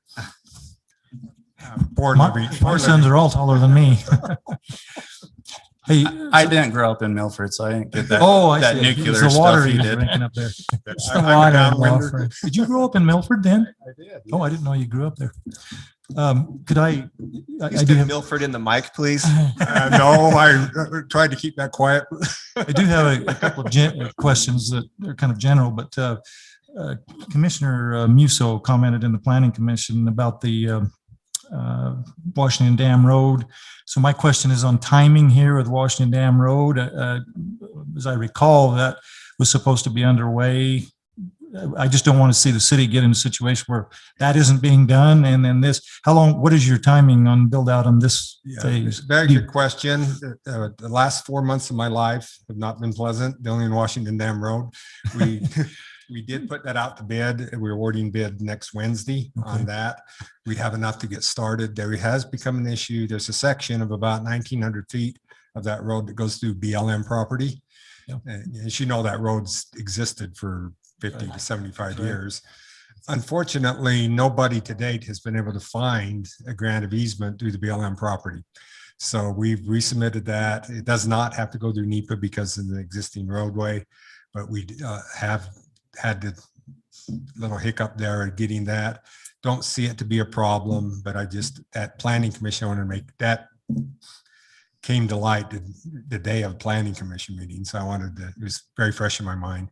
But yeah, we have most of the right of ways, not all of them, but we're working with them. As you know, Mike came back to you and we made some adjustments to the road width and the improvements on the road to accommodate the property owners. The ones that have not signed their deeds reads less than accepting the road. I still hope to get it signed, but we're in good shape. We can begin the 5-lane road from 1900 East up to the curve where, if you know where the Palmer's property is, where we narrow down, we can build that right now. We have adequate right of way for that. Okay, so that's going to start right away, and Right away. then your plan is to start this phase right away. And so the timing on Washington Dam Road and being completed, just a matter of a few We months. should be way ahead. Way ahead. Okay, and the other, when do you anticipate, just in general terms, this phase? I'll let Mark answer that. That would be submitting grading plans on this immediately upon approval, assuming we get approval tonight. They'll start grading. It's a large grading job, almost 1 million yards of grading. That will probably take 4 months. And then we'll be back with utility drawings in that time and start utilities, the sewer. We are clearing, if you remember, we did a right of way out of Long Valley, 23650. And that is where the sewer outfall line goes. And we need to have that because it's a right of way granted from the BLM to Washington City, but it's in tortoise habitat. So it has to be cleared. So that fencing of that right of way actually begins tomorrow. And then Cameron with the HCP will clear that next week, and then we'll grade it. And so we'll have that out of the way, because if you remember, tortoise clearance can only happen in spring and fall. If you don't get it done in the spring, you have to wait till the fall because it's too hot for the tortoises. They have to be active when they clear it. So I have no doubt that things will move forward here, but I just have seen situations where someone progressed with the grading and with the site already, and then all of a sudden, no roads, no utility, and the city doesn't want to be put in a bad Also, when situation we there, so- closed the first phase with DR Horton, they own the first third of the project. we withheld all the monies for those offsite roads and utilities, and that cash is sitting in escrow, Southern Utah Title, to construct that. So everybody knows that, As far as the site development, then again, Mark, how long do you anticipate? I mean, 6 months, a year, 2 years? Realistically, it's going to take a long time to move Okay. 800,000 cubic yards of dirt, Sure. 3-4 months. Uh, And then we can start with underground and whatnot. Okay, Not as fast as they want. right. But reality you're looking at, and I'm not trying to pin it down. I just, have it pretty Jim, Make construction. sure he's talking. D.R. Horton would like to have the construction of the first phase. Now, what you're seeing tonight will we be get Jim a broken in microphone, multiple just- phases. So their first set of lots, they would like to have available by the end of this year. I want to stay on the topic of the Washington Dam Road. I just wanted to ask, what communication have you had with the canal company and the canal board specifically? I know that there are shareholders who have an interest in that easement, and I know the canal Yeah, board there's- especially has an interest in being able to maintain that easement. And so just if you could speak to your interaction specifically with the canal board. There's 3 individuals we've been dealing with on the canal board. The latest is Matt Staley, who is the chairman, I think, of the board. Ron Thompson's still involved with the board. Mike set up, Shaw set up for next week, a meeting with their board to go over the plans. We've submitted the plans to them. We didn't give them the plans originally because we were changing the road, and it significantly affected the canal, because when we were doing the 5-lane road, a big portion of that canal was underneath the travel surface of the roadway. And it was an issue because that canal is very shallow, back less than a foot deep in some places. But with your willingness to change that cross section of the roadway, we are now, other than just about a 200-foot You section. mean down to the 3 lanes Yeah, instead of the 5? now that canal is not underneath the road at all. And so, but the guys running it day to day have been with us. We potholed it with them. The city came out, we potholed that all along there, got the depths, surveyed it in, and had worked that out. But I think we've addressed all the canal issues. It still needs to go to the canal board. When do you anticipate that? Next week. Next week. Mike, Okay. is that meeting next week? Mike's still here. He set that up. I did it. Right. Yeah. Great. Yeah, the next board meeting, I believe, is next week, and I'll be attending that board meeting. Great.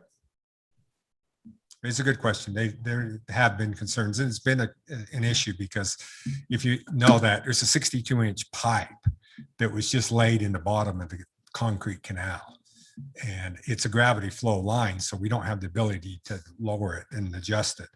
And in places, it's when they put water in the pipe, the ground cracks because there's not enough cover on it. So it's been an issue, and we didn't know how to even get in there and slurry seal the sides because it's sitting in that concrete canal, and that canal broke up. But I think with the change in the road cross section and getting it out of the travel surface, and in some cases under the bike path, which won't have the loads on it, solves that problem. Is it correct that the expansion at a future date to 5 lanes will go south into the BLM property? That's the discussion, yes. And not north to the canal? Yes. Okay. Any That's what I'm additional telling the questions? property owners, yes, that's what they're asking. I have a little historical sensitivity to that canal. About 45 years ago, I shoveled concrete for days, weeks in there. So when that went from earthen to concrete. That's why it's breaking That's up. why it's breaking up. Hey, this question for Mike Shaw. Mike, I don't know if you know the answer to this. There's a condition number 9. It says driveway locations are to be approved by the Public Works Department.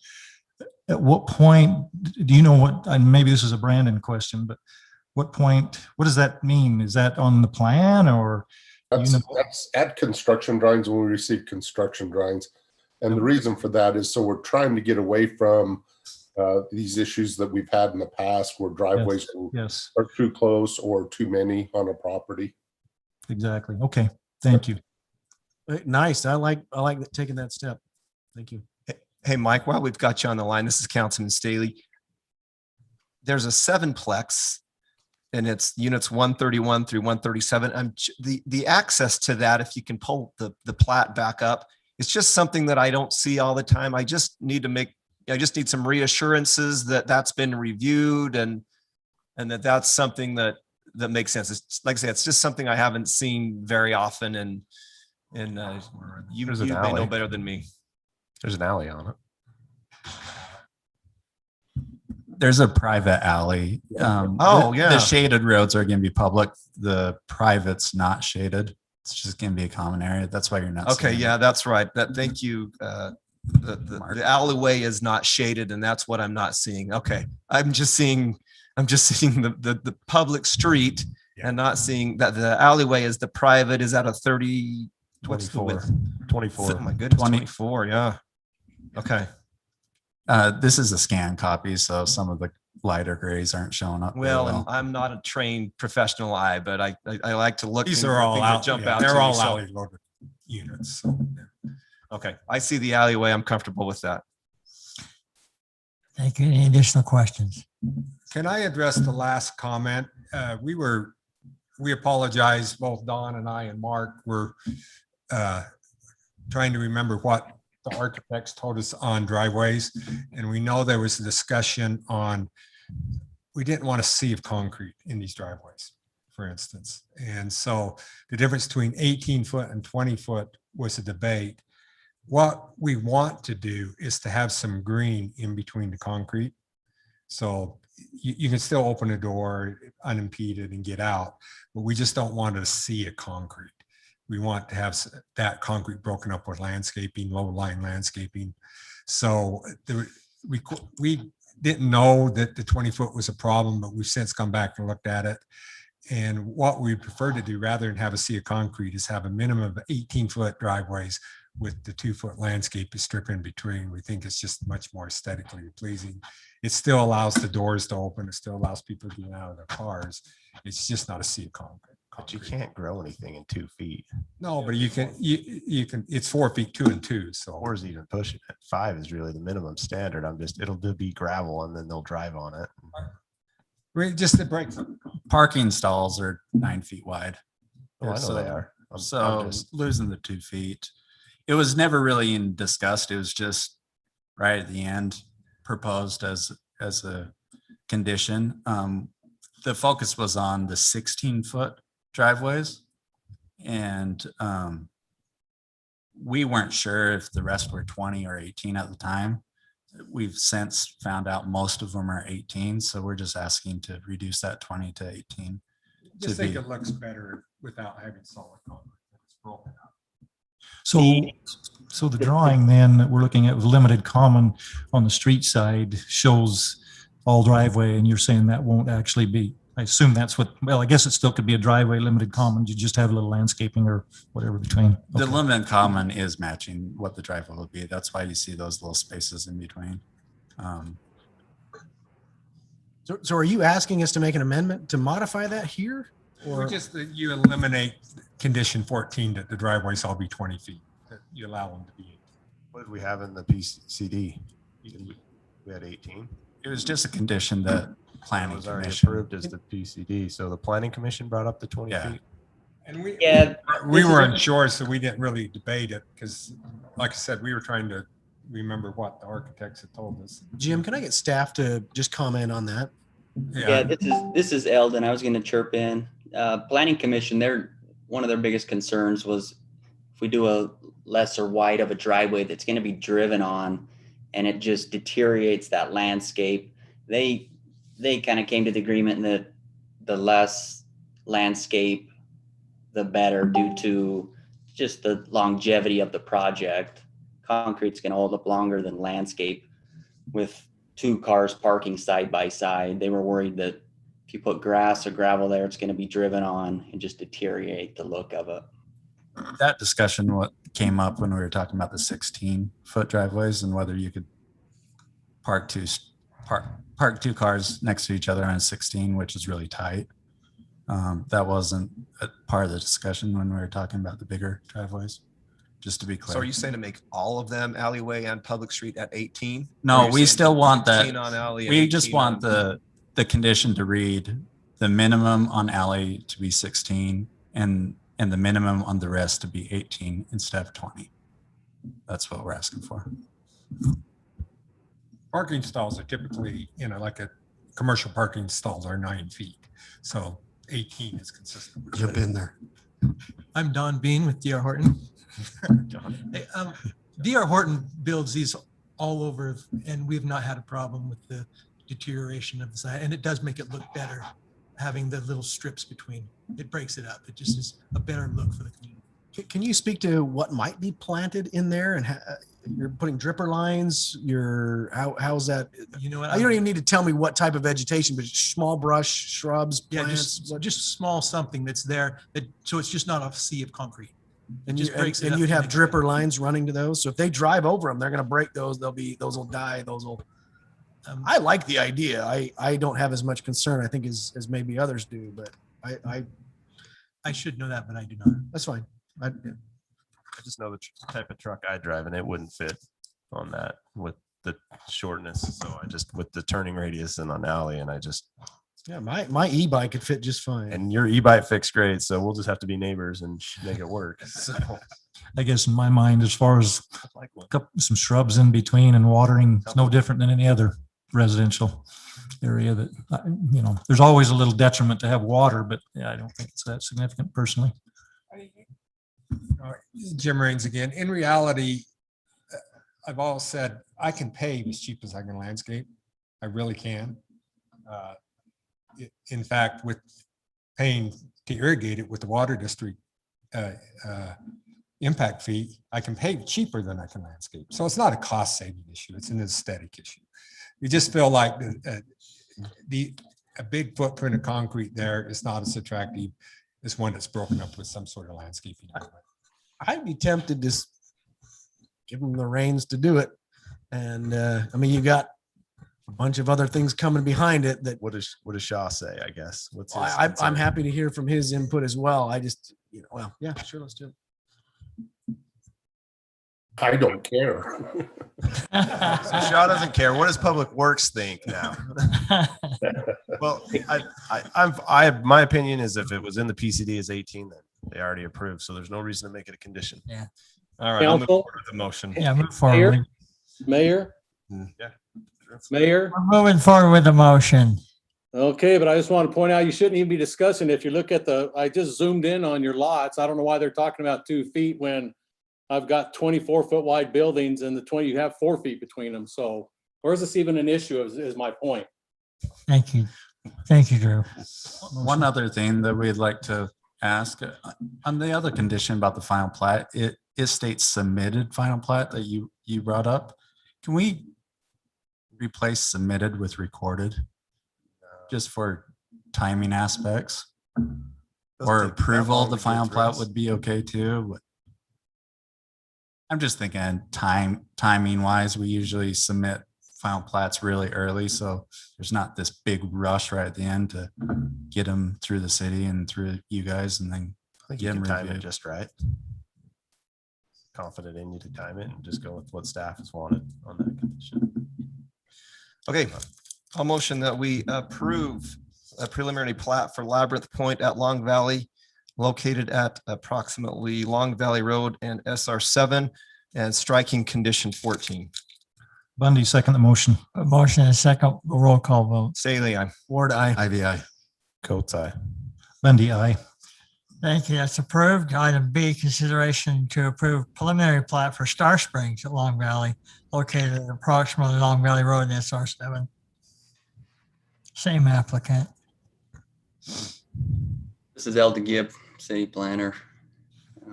So this one is, 3, Eldon. yes, let's keep a running log until we hit into the hundreds, I guess. The applicant is requesting approval of a preliminary plat for the Star Springs at Long Valley subdivision. This is located at approximately Long Valley Road and SR 7. It's southwest of Labyrinth, the one we just discussed. The applicant is proposing 210 lots on an area of coverage of 60.28 acres. The lot sizes range from approximately 4,100 square feet to 7,100 square feet and will accommodate patio-style homes up to medium-sized homes for the given area. The zoning designation at this particular location is Long Valley Planned Community Development. The surrounding zoning is open space to the north, county property to the east, open space to the west, and county property to the south. The proposed subdivision conforms to approved zoning. The request meets the subdivision requirements and other city ordinances as it relates to this location. Staff has reviewed the request and recommends approval with conditions of the preliminary plat as outlined. The Planning Commission reviewed this request at their March 17th, 2021 meeting, where Commissioner Musso expressed concern about the completion of Washington Dam Road prior to the final plat submittal. Applicant Don Bean stated they did not want this to delay their project and asked for their leniency in this area. We did add condition number 13, which states no final plat applications can be submitted for this subdivision until all utilities have been installed and connected to the site. And we're happy to answer any questions at this time.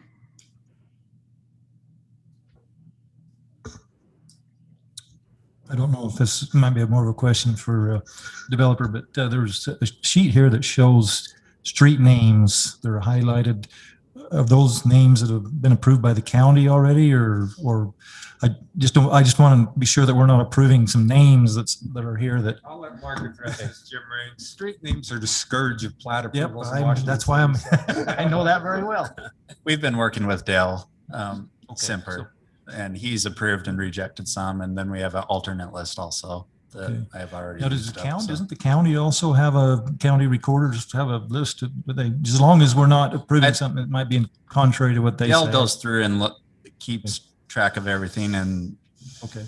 and he checks similar. They're very strict. We can't even get close to another name. So luckily, we didn't have too much of a trouble. We prepared for this and submitted double the amount of names we needed. Okay.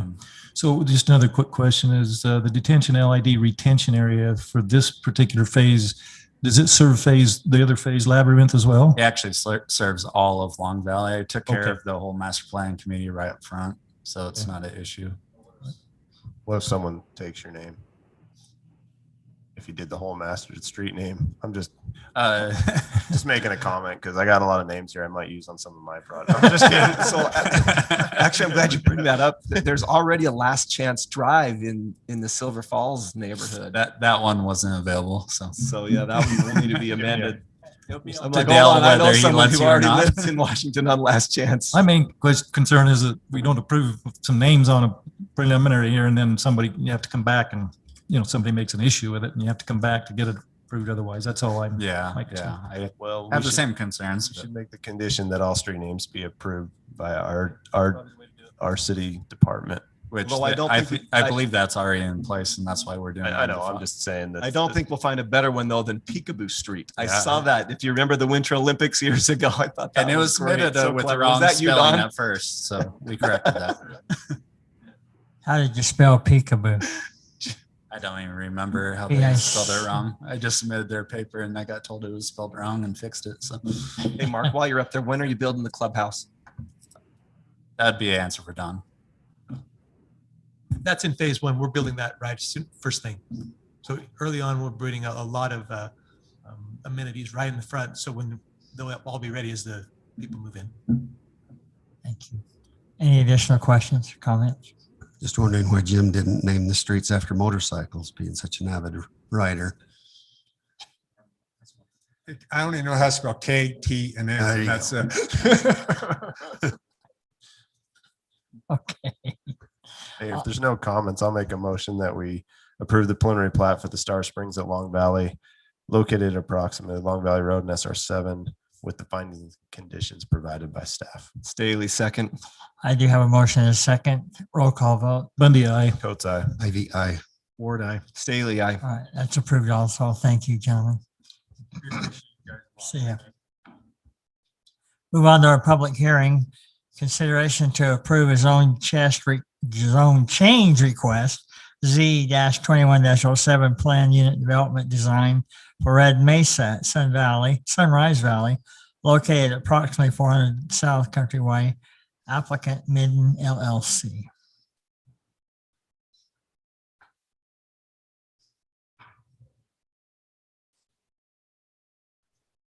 Sorry, I guess I need to get my mute on. Everybody hear me okay now? Applicants requesting approval of the design and use for their currently zoned PUDR property, which is approximately 16.22 acres. The property is located approximately 400 South Country Way. The name of this particular portion of the master planned area will be known as Red Mesa at Sunrise Valley. The property was granted the PUDR zoning at an earlier date, with the applicant knowing they would have to come back to the city for the specific design and use approval.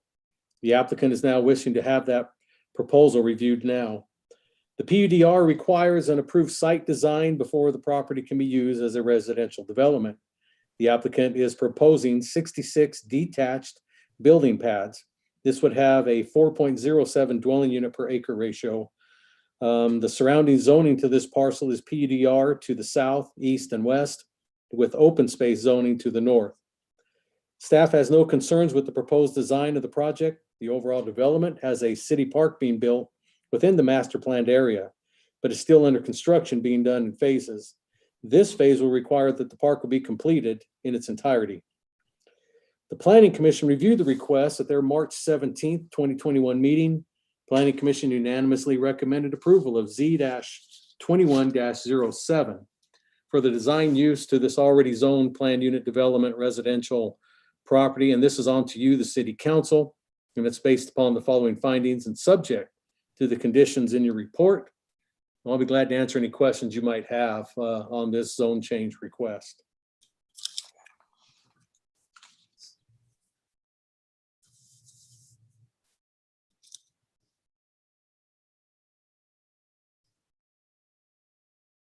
Any questions, comments? I hear no questions, Drew, from council. We'll move on to our, this is a public hearing. Any of you out there that have an opinion or an interest or whatever on with this project, come on up. I believe, is this for Z-2103? 07. 7.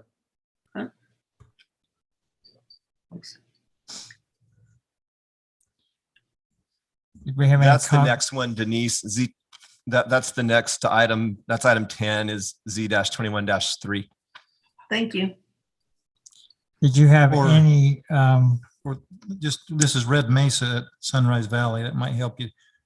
I'm wondering if you had a comment on one of them. Is that what you're getting at? A written comment? Denise, do you have anybody that commented online or written? We sent a notice out last night that there were no public comments and I've received nothing since then. All right, if not, and nobody in the audience, I'll entertain a motion to close this public hearing. So made, Councilman Staley. Second, Councilman Coates. All right, motion and a second. We'll do a roll call vote. Bundy, aye. Coates, aye. Ward eye. Staley, aye. Thank you. Item 10, ordinance, consideration to approve an ordinance adopting zone change request Z-21-03. Request to change zone from Stuckey Farms Planned Community Development PCD to R110, single family residential, 10,000 square foot minimum lot size, located approximately 300 east, 4800 south. Applicant Silverleaf Properties LLC. Hey, Mayor, I got a question for you. Going back to the last item, sorry. This is one of those items that I kind of hate that we hold them up 2 weeks on this. Is this something we can vote on tonight? And not do the 2-week holder, a 2-week holdover on this item? I don't think we have, I mean, we have to change that by ordinance. By wouldn't we? ordinance. Yeah, you can't vote on it because it wasn't on the agenda as an action item, only as a public hearing. We could have done it had we noticed it that way. Well, no, we actually have an ordinance there that states Let's put it this way. You could have suspended your rules if you wanted to. Okay, okay, Thank you. We do have, oh, because we didn't notice it. because it wasn't noticed. I just hate to hold someone up 2 weeks when it seems like it meets the PCD that they submitted and it's working through. On these type of ones, I don't know. And it seems like we've seen this development so many times that Yeah. we're just, I think we've vetted it well already. Well, and the only reason why I bring it up is because it just seems like let's move forward and not hold them up 2 weeks. But I thought we had the capability to vote on it. If we don't, we don't. And I hate that. So I think you have to have it noticed that we'd be voting on it. Okay. Thank you, Mayor. Thank you for your time. Sure. Sorry. All right, back to item 10. And you already gave the intro on that, didn't you, Mayor? Yes, sir. Okay, I'll just be real brief. The 2-week holdover is complete. That's what we just talked about. And the item is ready for city council action. Just to remind you that the planning commission unanimously recommended approval of Z-21-03 for this zone change request from the Stuckey Farms PCD to the proposed single-family residential 10,000 square foot minimum, which is the R110 zoning designation.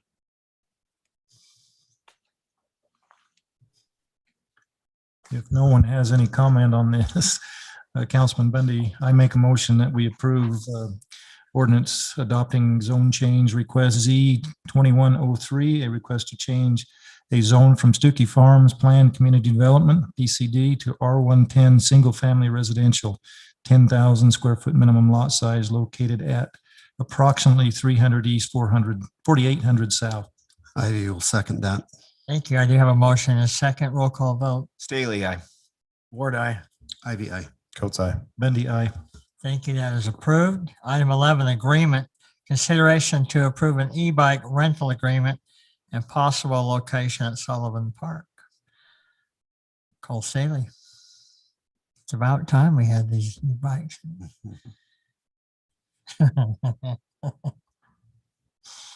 Mayor, City Council, City Manager, appreciate a moment of your time this evening. A little background and the purpose for my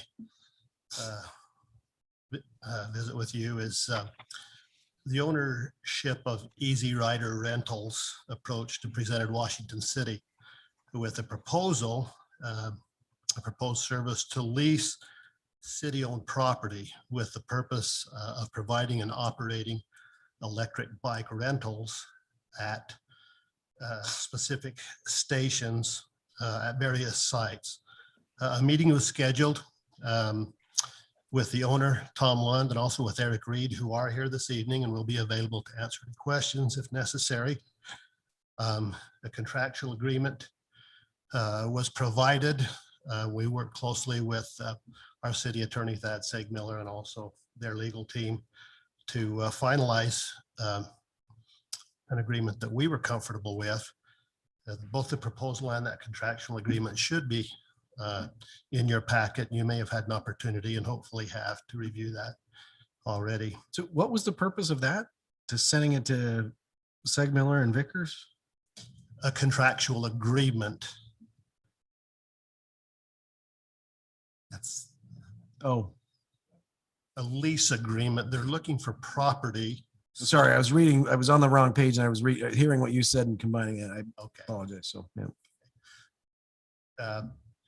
As we met and visited with Tom and with Eric, we proposed several locations that we felt like as Parks and Recreation staff that would be good locations to place essentially bike station lockers.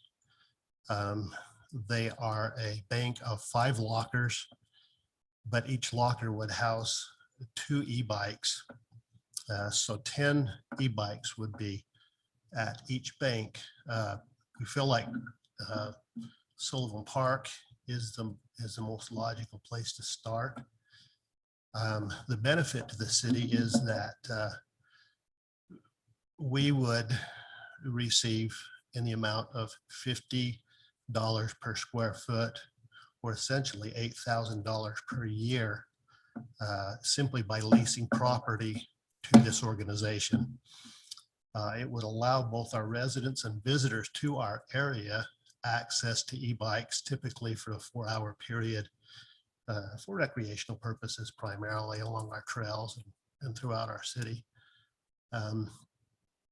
If it became popular at one site, we would then have the option of placing stations at other locations throughout our city. They accept full liability for any accident or injury. They do all of the maintenance of the vehicle, of the e-bikes. And so essentially daily, they would come in at the end of the day, not only to maintain and check on the condition of those bikes, but also to sanitize and to make sure that things were clean and in good repair. I don't know how much more information you want. If you've had a chance to read the proposal, maybe you want some question and answer, and I can Do also we have Tom and Eric. locations on this? The Yeah, you proposed mentioned Sullivan. location Sullivan is, Park, but have you determined other locations at this point, Cole, or? we've talked about several, but we wanted to start with one 18-month agreement and see how that goes. Again, at any time, we could add additional sites, and we do have some thoughts on where some public parks or some trailheads where those banks of lockers could be, where the public could access. So easy bike. where do you want to put these banks of lockers in the park? Right now at Sullivan Park, along the Virgin River Trail, there is if we had to, we would go in and make some improvements. But the nice thing about that Virgin River along the trail system right now, there's also already a cement pad that would be ideal as far as size and location for access to these bikes, and that they could secure the lockers too. One of my concerns is that I don't want to take up parking. Because Sure. we're already short of parking in, well, it depends on which event's there, because if it's President's Day weekend, we're like way short. But I mean, all those parks, we meet the code on what's required, but I don't want to take away from any parking or potential parking along even curb lines for these. So that's one of my concerns, is that we don't infringe on the parking that we already have. And in response to that, that is not even a consideration. We plan to place them outside of an established parking lot or designated parking area. Is there, So in regards to that, then I'm not sure how these, I'm sorry. I know you had another. It's all right. We get cut off all the time. Go ahead, Councilman. Sorry. Well, I was just along the line of what you were thinking. So we anticipate people will drive to that location to get, or do they walk? I'm not sure how the logistics of that. And so it gets back to the question about parking. If we got 20 e-bikes and 20 vehicles pull in there to rent an e-bike, then there goes 20. So I don't know if that's what you were referring to, or if you're just talking about I was just placing them in saying, a. placing them in Existing. them is what I was concerned about, Mhm. is that it's just taking up real estate that's our real estate for parking for our residents. And all of a sudden, because I referenced when I saw these bins, I was thinking of the old binnies that they still have randomly from the solid waste district, and they just threw them in parking stalls, but it took up stalls that could be used. I mean, typically they put them in places like Albertsons that had plenty of stalls and it didn't fill up, but our parks fill up on certain events. So I just don't want to impact our residents on the parking any more than we need to. I think that's a great point, and we concur. I concur. We concur. There are spaces around our public parks and along our trail systems that these banks could be easily placed that would not distract from parking or from any other use at all. So Cole, is there any electrical amenities that would need to be installed for the charging? And if so, is that? No, not that has been determined at this time. At that location at Sullivan Park that we've already designated as a potential location, there is a light pole there if we needed to access power, but So who pays for that power? That's the next thing. If we had to, I guess that's something we would have to address in the agreement. But right now, Is that's that not we agreed have to upon. meter it, is my point on the power Good point, and we usage. haven't agreed upon that Yeah. service for them. So if no. it does come to that, we'll have to look at how that gets, at least it'd have to be, in my opinion, considered as a metered use, because now we're taking power from all the residents to supply their private business. I agree. Good point. And just to address your question, Councilman Bundy, currently this group is providing this service up at the ledges. You get a lot of vacation rentals, a lot of people who are visiting, and it really is a recreational service as much as anything. Yes, it could be used by our local community members as well, but if a family is visiting our community and they're looking for an activity, it's nice if they could drive to that location, park their vehicle, and go on a bike ride for 3 or 4 hours and then return the bike back to the locker. And so really it's more of a service. But I think there would even be, I look at the senior community now that are really getting out and getting more active, and many of them can't afford an electric bike, but they would like to be able to get out a couple of times a week. Maybe this would be an affordable way for some of our local residents also to have access to electric. So these operate much like the scooters in St. George? Kind of the Yes, same. kind of the same platform, concept. same idea, same Well, concept. you know, Well, the scooters in Similar. St. George, you can just drop them wherever you want, where you end, and then they go pick them up, recharge them. These would probably your thing would stop paying or stop charging you when you put it back in the locker. Is my understanding that right? There would be a period of time that those bikes could be used. And typically they're 4-hour periods, as was mentioned.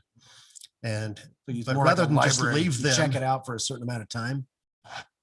well, up to 4 hours, but they know that they would have to return that back to that locker within that 4-hour The period. person that Whereas- rented the bike would have to return it to Yes, the that's, locker? that's part of the term and condition, if I understand correctly. Well, it won't necessarily be out of juice, but it would, I suspect there would be an additional cost if they went beyond the 4 hours, gentlemen. The scooters can be left at any one location. The tracking device on these bikes would allow these gentlemen to know where those are at any given time. If someone were to leave them just along the road or along the trail or didn't I think the return them. scooters, they prefer you to just leave it right in the middle of the sidewalk, prefer to be at an angle to block it, right? My name is Tom Lund, so I'm one of the owners here. We are very aware of that concern. It's something that we observe in St. George. The idea here is that this equipment is quite a bit more expensive than those lockers. And so we want to know where it is. We want to know when it's checked out, and we want to know when it's returned. And so we do track these things by GPS to make sure that they're returned on time. Conceivably, we could have a fee if they're returned late. We've thus far, we've operated for 18 months and never actually charged that fee. Most people are pretty responsive and have them back on time. Absolutely, I'm happy to. We do all of our charging centrally. So our personnel would show up, take all the batteries out, put all new batteries in, charge them at our location. So charging the batteries won't be an issue at this location. So I'm a little concerned about aesthetics. We have a beautiful park and we're gonna have, how many bins did you say? 5? So 5 bins, lockers, sorry, gotta get my terminology right. 5 lockers all in a row. And Sullivan's one of our premier parks and I just don't wanna, I'm just worried about it, the looking trashy. We're not a storage unit, right? We're a park. And so. Absolutely. And we would do everything that we can to match the aesthetic of the park. And we've talked to Cole about that.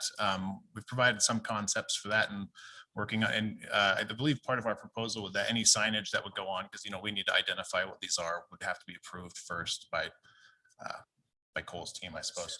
Yeah, by the city.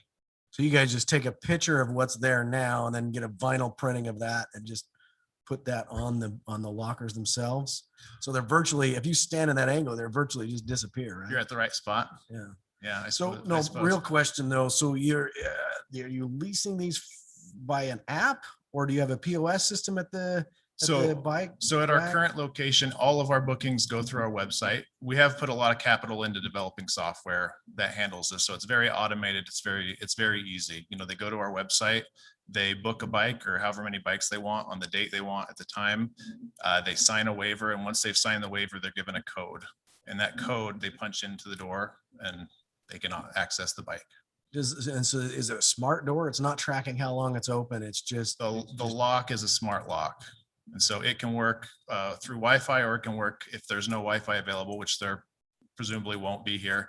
It'll work algorithmically. So when the code's put in, the code is telling the lock how long it's going to be working for. There's no power need at the lock or the bike, and you could use Wi-Fi, but it doesn't necessarily. That's correct. Just curious then, how far can one of these go?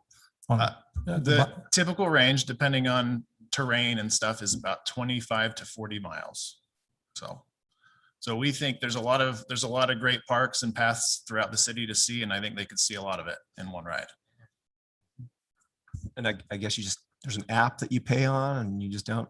It's web-based, so they would just go to our website. Okay. So it's a web application. So let's talk about you have indicated here that it would bring 8,000 to the city. And that's for this first set.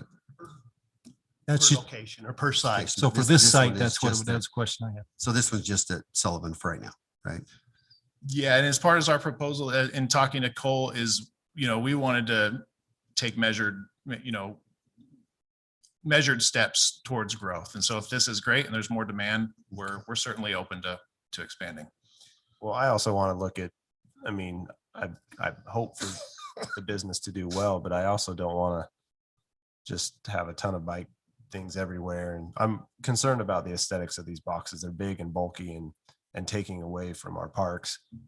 I really want to find a way to mitigate these, and I'd hate to see them on just in the open space right next to our things. I mean, you talked about concepts. I'm curious what concepts you have. I'd like to see these concepts on these boxes of what you can do to mitigate the look. I mean, paint them with soccer balls or whatever. I don't know. I'm just thinking of ideas of making it feel like the community, and that might look ugly. I don't know. Just thinking. Yeah, and our primary concept right now is a real minimal look. It is a locker. There's not a whole lot of ways around the boxiness of it, but a beige tan color that kind of would hopefully blend in with the landscaping with minimal signage. So nothing, as far as we're imagining it now, if the city wanted to do something as far as signage that was a little brighter, we could work with that too. It's pretty big signage in our display. You're saying the whole side of it's a sign. Is that the signage we're talking about, or are we talking about something different? Well, that's just one that exists that we use as an example. We would have something similar, presumably, to identify what it is for people, so they don't just see this big thing and think it's, like you said, like a dumpster or something. We want them to know what it is. No, I understand that. Yeah, you don't. Is there any, I'm trying to think through the agreement here. Is there anything that locks the city into only dealing with you as a sole provider or a sole at that location, or this is just for the rental of the location? I think that's something that we did land on. We did work with Mr. Sigmiller to come up with these terms. We would love to, as this is an experimental thing, we've been running this experiment up at the ledges. It's working well. Now we'd like to try it in this framework. So, it seems natural that we would love to be able to do that somewhat uninterrupted by competition moving in right next door. As far as that, is that in the, I don't recall, but in the agreement, are we locked into that for that duration? Is it? I know we're at 18 months. We are and then we locked have an into the option to duration of extend, and 18 months. That's our option to extend, right? Yes, we would What have I'm to, asking if we is, choose. Does I that, apologize. does that prevent us from going to some other e-bike rental Or scooter. or rocket powered jet skates? I don't recall. I read through it today. I don't recall, but I'd have to look back through. I don't believe it specifies exclusive use and that we would be prohibited with working with any other. We as a city would be silly to do that. At the same time, I think it would be wise for us as a city to give this organization an opportunity to succeed and see if we like the service. That's the reason that we restricted it to 18 months. If we chose not to extend the lease, there is a period of time where we would give them written notice to know that we would not be doing that as a city. Or if they were not meeting the objectives of the contractual agreement, we would terminate the lease as well. Now, the payment option is outlined in the lease agreement, our monthly payments, as opposed to a one-time $8,000 cost at $666 a month for the 18-month period is what the city would. You change that number a little bit. 666. Ooh, You have to talk to the city attorney on Let's that. go Me and Tom- 667 or 668. We can go to 667. That's great. So You mentioned the city attorney, and I was going to ask this, and I apologize, I may have heard it, didn't register. So the city attorney has looked at this agreement? Yes, he has reviewed it. He has worked with Tom and his legal team. We've gone through, I've been involved in that process as well.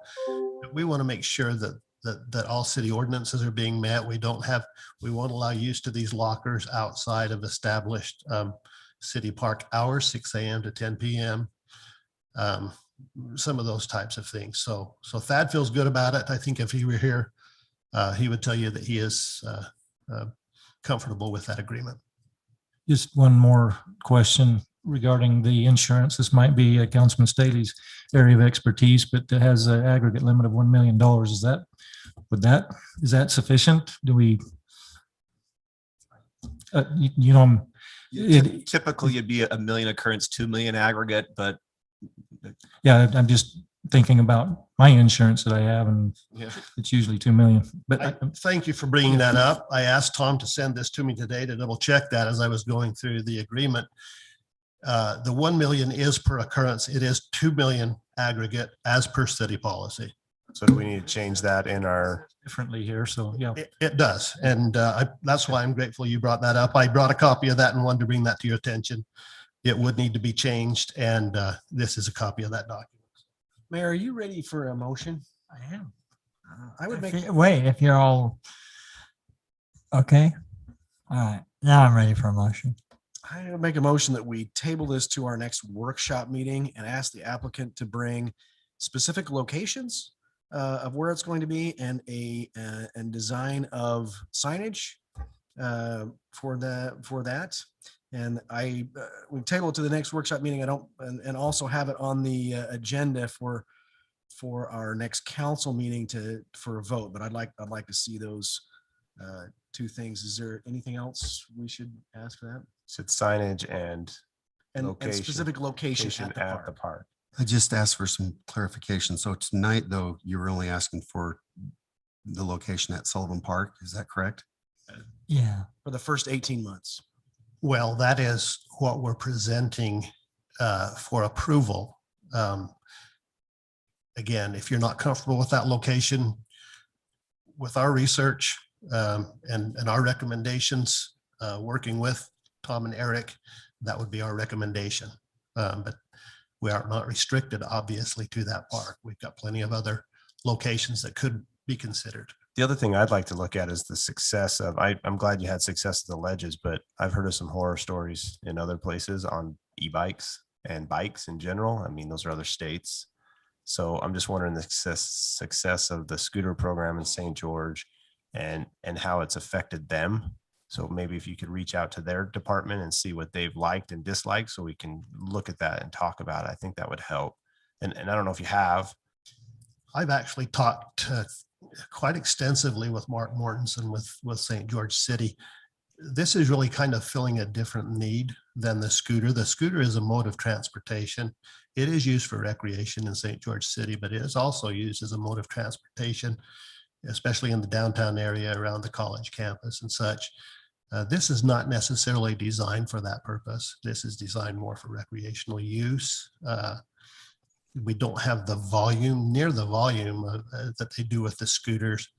And so it's a little different model. And really it's kind of filling a appreciate that, different but role. I do think it would be wise of the applicant to be ready to maybe field questions on that topic. I suspect we're going to see a lot of growing pains as we get used to some of these new modes of transportation. I don't necessarily think we should throw them out, but I do think we ought to be aware and kind of address them as we go. And you're right, this does fit a new thing there. And I would like to just point out that I made a motion, and if somebody wants to second it. they can. Yeah, I'll just add real quick to the discussion. I've seen these used a lot, like not the rentals, but my office is on the corner of River Road and Riverside in St. George, and on the Mayor's Loop, especially over these last few weeks. I can't tell you how many, couples, individuals, families are using these e-bikes. I think it would be a great amenity. I think if I'm traveling somewhere, destination, it's something I would probably make an afternoon of is renting the bike. So I'm hopeful that you can get some of the questions answered and make it so that this is a win-win for everybody involved. Absolutely, for sure. With that, I'll second the motion from Councilman Ward because I think it'd be good to get that discussion. Motion and a second. Bundy, aye. Goat's eye. Ward, aye. Staley, aye. Thank you. Just Maybe one more Cole, maybe comment on we that. could get a visual map of where you're wanting to put it at Sullivan Park. Or was it on there? No, I have some that I had printed off. We'll try and get those so that they can project. Where's that? them. Where are your bikes up at Ledges? Where are they at? Right now, they're at the Ledges Administration Building. Oh, okay.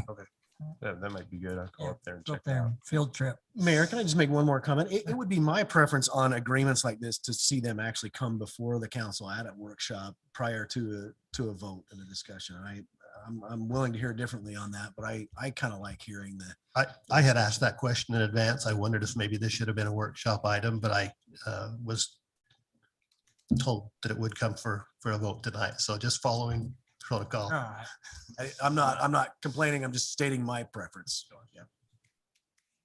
Okay, item 12, consideration to approve an appreciation letter to our local legislators.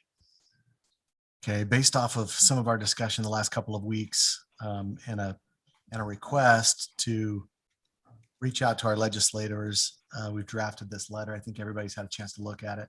Just wanted to bring it before the council if we're going to put everybody's name on it.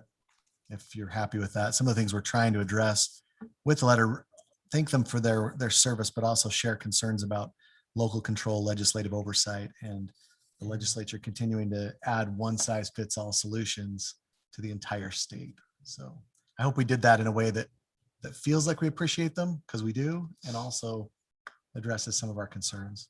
And I would think that appreciation without some direction and feedback would be, they would want that. That would help them to know. Well, our engagement with our state legislators has been a benefit to us. It was some time ago, I think the city, before my time, the city learned kind of a hard lesson that not engaging with our state legislature was not a good policy. And so I think this is good. I think we should continue to keep our city on their minds, and I think they do a good job for us as well. So Mayor, I guess if there's no other discussion, I'd make a motion to approve an appreciation letter to our local legislators. Staley, second. Motion and a second. We'll go roll call vote. Staley, aye. Ward, aye. Ivy, aye. Goat's eye. Bundy, aye. Thank you. Workshop carryover discussion regarding the 2021-22 fiscal year budget. So Mayor, we put that item on in case we weren't able to finish that in the workshop, but I Okay. think that we were able to cover it. I think so. Okay. No, we'll vote on the preliminary. Okay. And I would just recommend if anybody has any additional questions, Yeah. they get with Brian by email or in person. He'd be happy to answer those questions on the budget. So if we have any of these, I looked at the 5-year capital facilities plan. If we have any recommendations, get with you. So yes, but we talked about the plan that we want to implement next year. And we do, one of the things that he didn't bring up that we do want to implement is talking about the capital projects in, say, November, so we can adjust those. So the council has the approval of the projects and they get it just set right where they want it, time-wise and project-wise. And then we would like to involve the council more in the beginning stages of the budget so that our budget reflects your priorities a little bit better. And I hope it does, but we want to make sure that happens next year. Yeah, I just want to make sure we're not putting too much money in. I just saw a few line items here that I think we've put too much money in this year, and it's more of a phased project. And I just want to make sure it's appropriated throughout the next couple of years and not put it all in one year. And then it looks like we have this massive budget and we just roll it over is all I'm concerned about. So I can get with you another day. I'm just mentioning that's what I saw on a couple things. But there might be justification that I don't know of. Yeah, So that was the major difference going up to $103 million were the capital projects. Yeah. And some major capital projects that we plan. And that may not be a bad idea, because if we do get traction on some of those projects, then we can always have a budget opening. And of course, the funds are already there for a lot of them with impact fees, especially. So, sorry, you're. I'm assuming, yeah, I'm assuming, I'm. I'm just assuming that I know what Councilman Coates is thinking and. what I'm thinking is that we can always move the money in if we need to, but why put it in So we there could if do it's that not with a there? budget opening on some of those and not have such a large initial budget. I understand. But let's get those figured out in the next couple of weeks so that we're not, Yeah, I'll get with you. And then you can tell me why we you don't have to have it. I'll say, such a long okay. discussion about each item. You like these late meetings, don't you? This is early, right? Okay, we'll move on. Anything to report from your assigned committees? Mayor, I have a thing to report. We hired the city manager, or not the city manager, sorry, we did hire the city manager. I meant we hired a manager at the county waste district. And unfortunately, he got his dream job in Moab and he's leaving the solid waste district after just a few months, which is a disappointment with all of us because he's doing such a great job and was turning the ship over there. And so we're currently under interviews again for he got his dream job in Moab to go be the finance director in Moab. I think was he got his dream job with the dream pay. They met all of his conditions and Yeah. I thought it would be a dream job to be the finance director in Blanding. Apparently not because he left, but his dream. No, Are you kidding? Come to this beautiful Washington? There's not even a Be comparison. careful there. what you think your dream job is. That's the moral of the story. Well, I would suggest that dream pay, he can go wherever he wants. Well, no matter what, he ultimately made that decision, and I'm happy that it's best for him. But I'm sad to see him go, and I think he was an asset we're losing. But hopefully, we'll find someone that's just as good that can replace him, and I'll let you know how that goes over the next few weeks on the hiring. So that's the only thing I have because I already addressed the trash cleanup that we did. I have some active transportation updates, Mayor, if that's okay. Absolutely. So on April 8th, the St. George City Council discussed a complete streets policy, which would have new roads built, meet standards in the city's active transportation plan. So that's not to an ordinance level, but that's at a policy level. That's something that they're adopting. And it seems like in Washington, we're trending towards this. But an official policy may be something we consider to formalize our commitment to complete streets. So that's something that's been discussed in active transportation. Can you go into a little more detail on complete streets? Yeah. So what they're talking about with complete streets is essentially bike lanes. They want to make it so that they have. Okay, I just want to make sure you weren't saying you couldn't pave a half width road. Yeah, I guess because if you you're don't not, own if you're that not, yes, property. I assume you knew what that term was, but Well, some. I just wanted to make sure I was clear because when you said that, I was thinking, oh, we're going to make a. Yeah. I mean, I'm all about it, but if you don't own the property, it's kind of hard to make the guy pave that Yeah, side. that- of the that's- road. I followed you, Councilman. It's not complete unless there's a bike. That's the term on city streets that they're building out. They're trying to do everything they can to have active transportation a part of those full width and a bit. Obviously, this has to do with biking and other modes of transportation that aren't in a car or truck or whatever. The Ride Ready program that I mentioned, it started at Washington Elementary last Friday with 12 students. That means they learned bicycle maintenance, and then at the end of the period of time, they graduate with a bicycle. And I want to make sure that I was clear on this. The bicycle they get is through the Southern Utah Bicycle Collective, which is a nonprofit. I'm not sure if I said that correctly last time.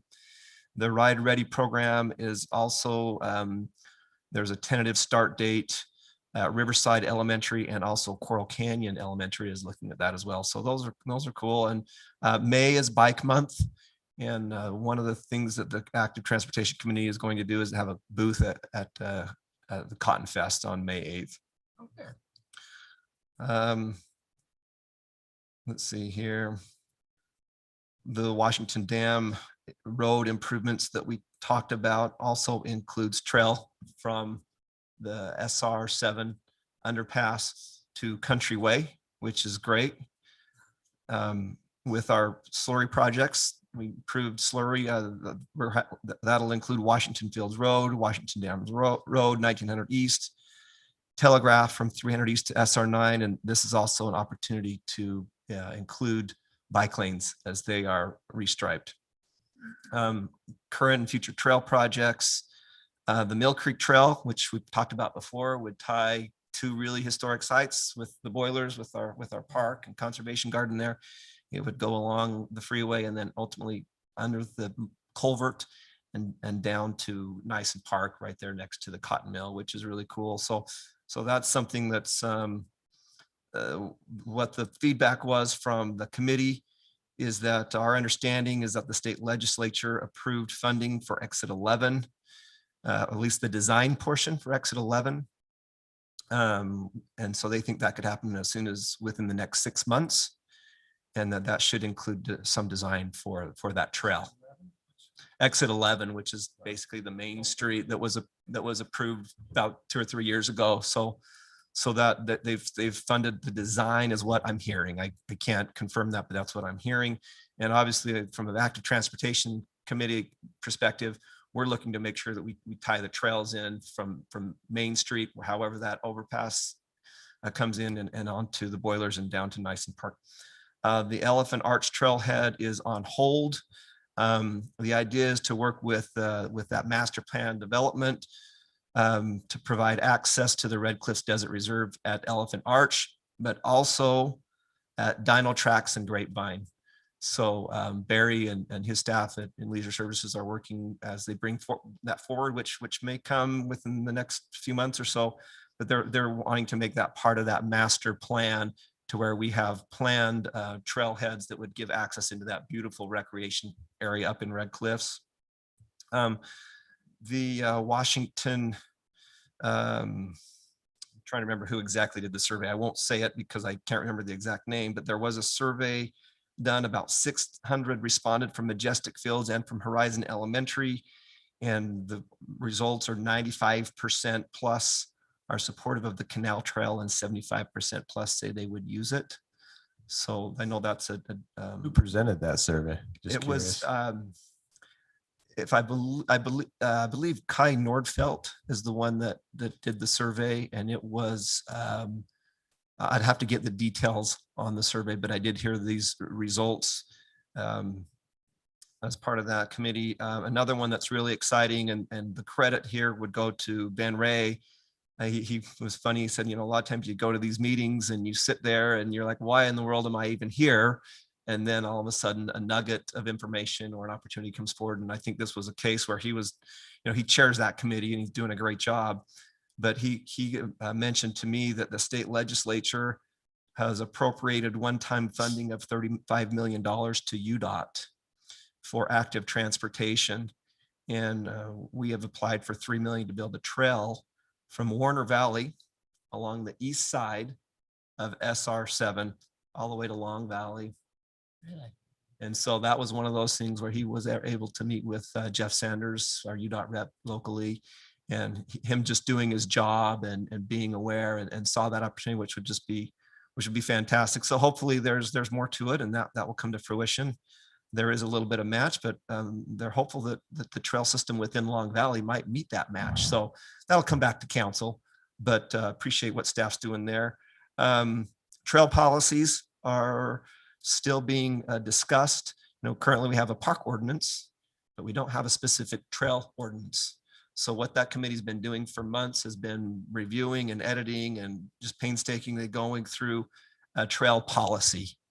And so that's a staff level thing. I think they would give this council a courtesy to bring that to the work Councilman, session. I'm sorry, do we have a trail master plan, I Yeah. assume?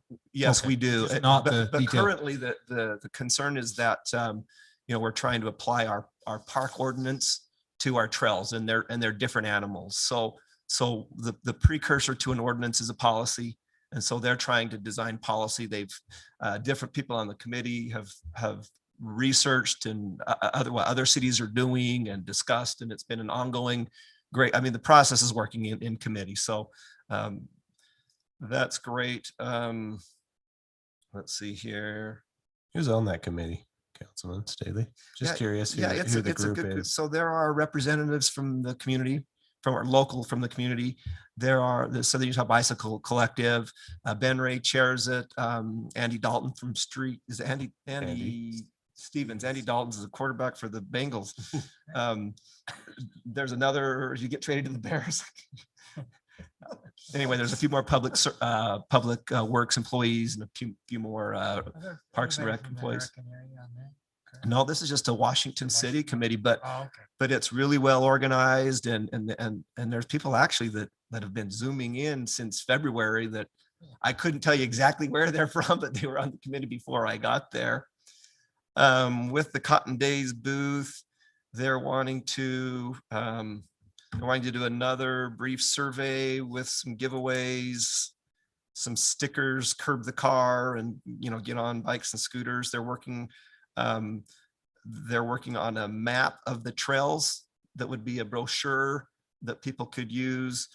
And then, of course, Bike to Work Day is sometime in May. And I know that was a lot, but I'm really excited with the progress that's happening there. Thank you. Anybody else? Okay, we'll go to city manager report. Okay, there's a lot happening in the city, so hold tight. We met with Steward Medical on April 7th, so they are moving forward at a quick pace. They were doing a lot of review work while they were working with Sitla, so this will come very quickly, but they met with the entire city development review team just to get an overview of their project. And I think we'll see that moving along rather quickly. In March, the building department issued 103 new residential building permits, which is a record for Washington City. By three, and it's a 24% increase over this time last year. So we're seeing that. We're seeing building inspections up about 30% over last year. So with what you've approved tonight, I don't expect to see any of that slow down. I think we're just continuing to go as quickly as we possibly can. According to a SafeWise 2021 report, Washington City was named number 13 of the top 20 safest cities in Utah. So that's a credit certainly to our first responders, city officials, and residents. Last year we were 18th, so we're moving up on that list. There has been new playground equipment installed at Nyson Park. I don't know if you've seen that, but the new equipment's there and looks great. So if you get a chance to go by and look at that. Our cemetery expansion is nearing completion, should be finished by the end of this month. So that'll be much needed and just in time. A couple of calendaring items. We talked about having a special meeting to talk about Green Spring Planned Community Development with Clyde Company. They'd like to do that tentatively right now on May 6th with the Planning Commission.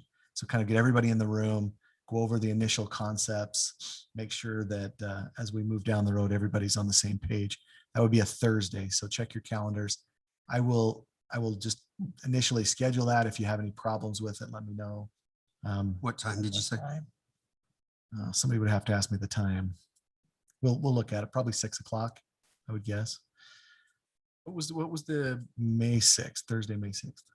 Was that the question? Sorry, jumped. Well, I needed that too, but the name of the. So this is the Green Spring Plan Community Development, the PCD plan for Green Springs.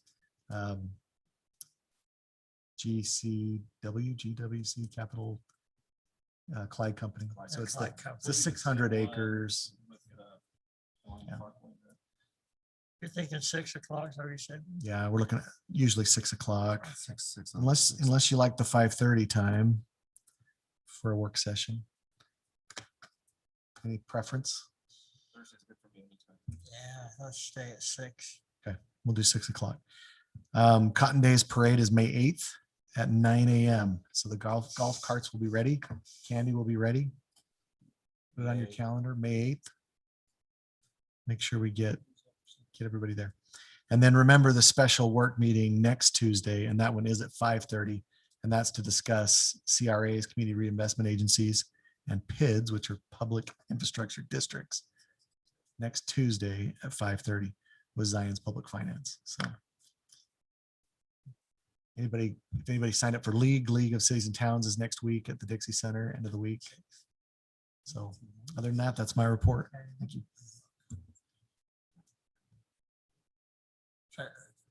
So the 20th.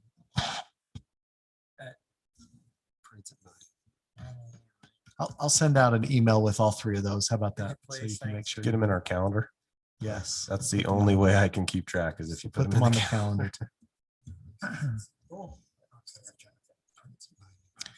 If there's nothing else, Mayor, Councilman Bundy, I move that we adjourn.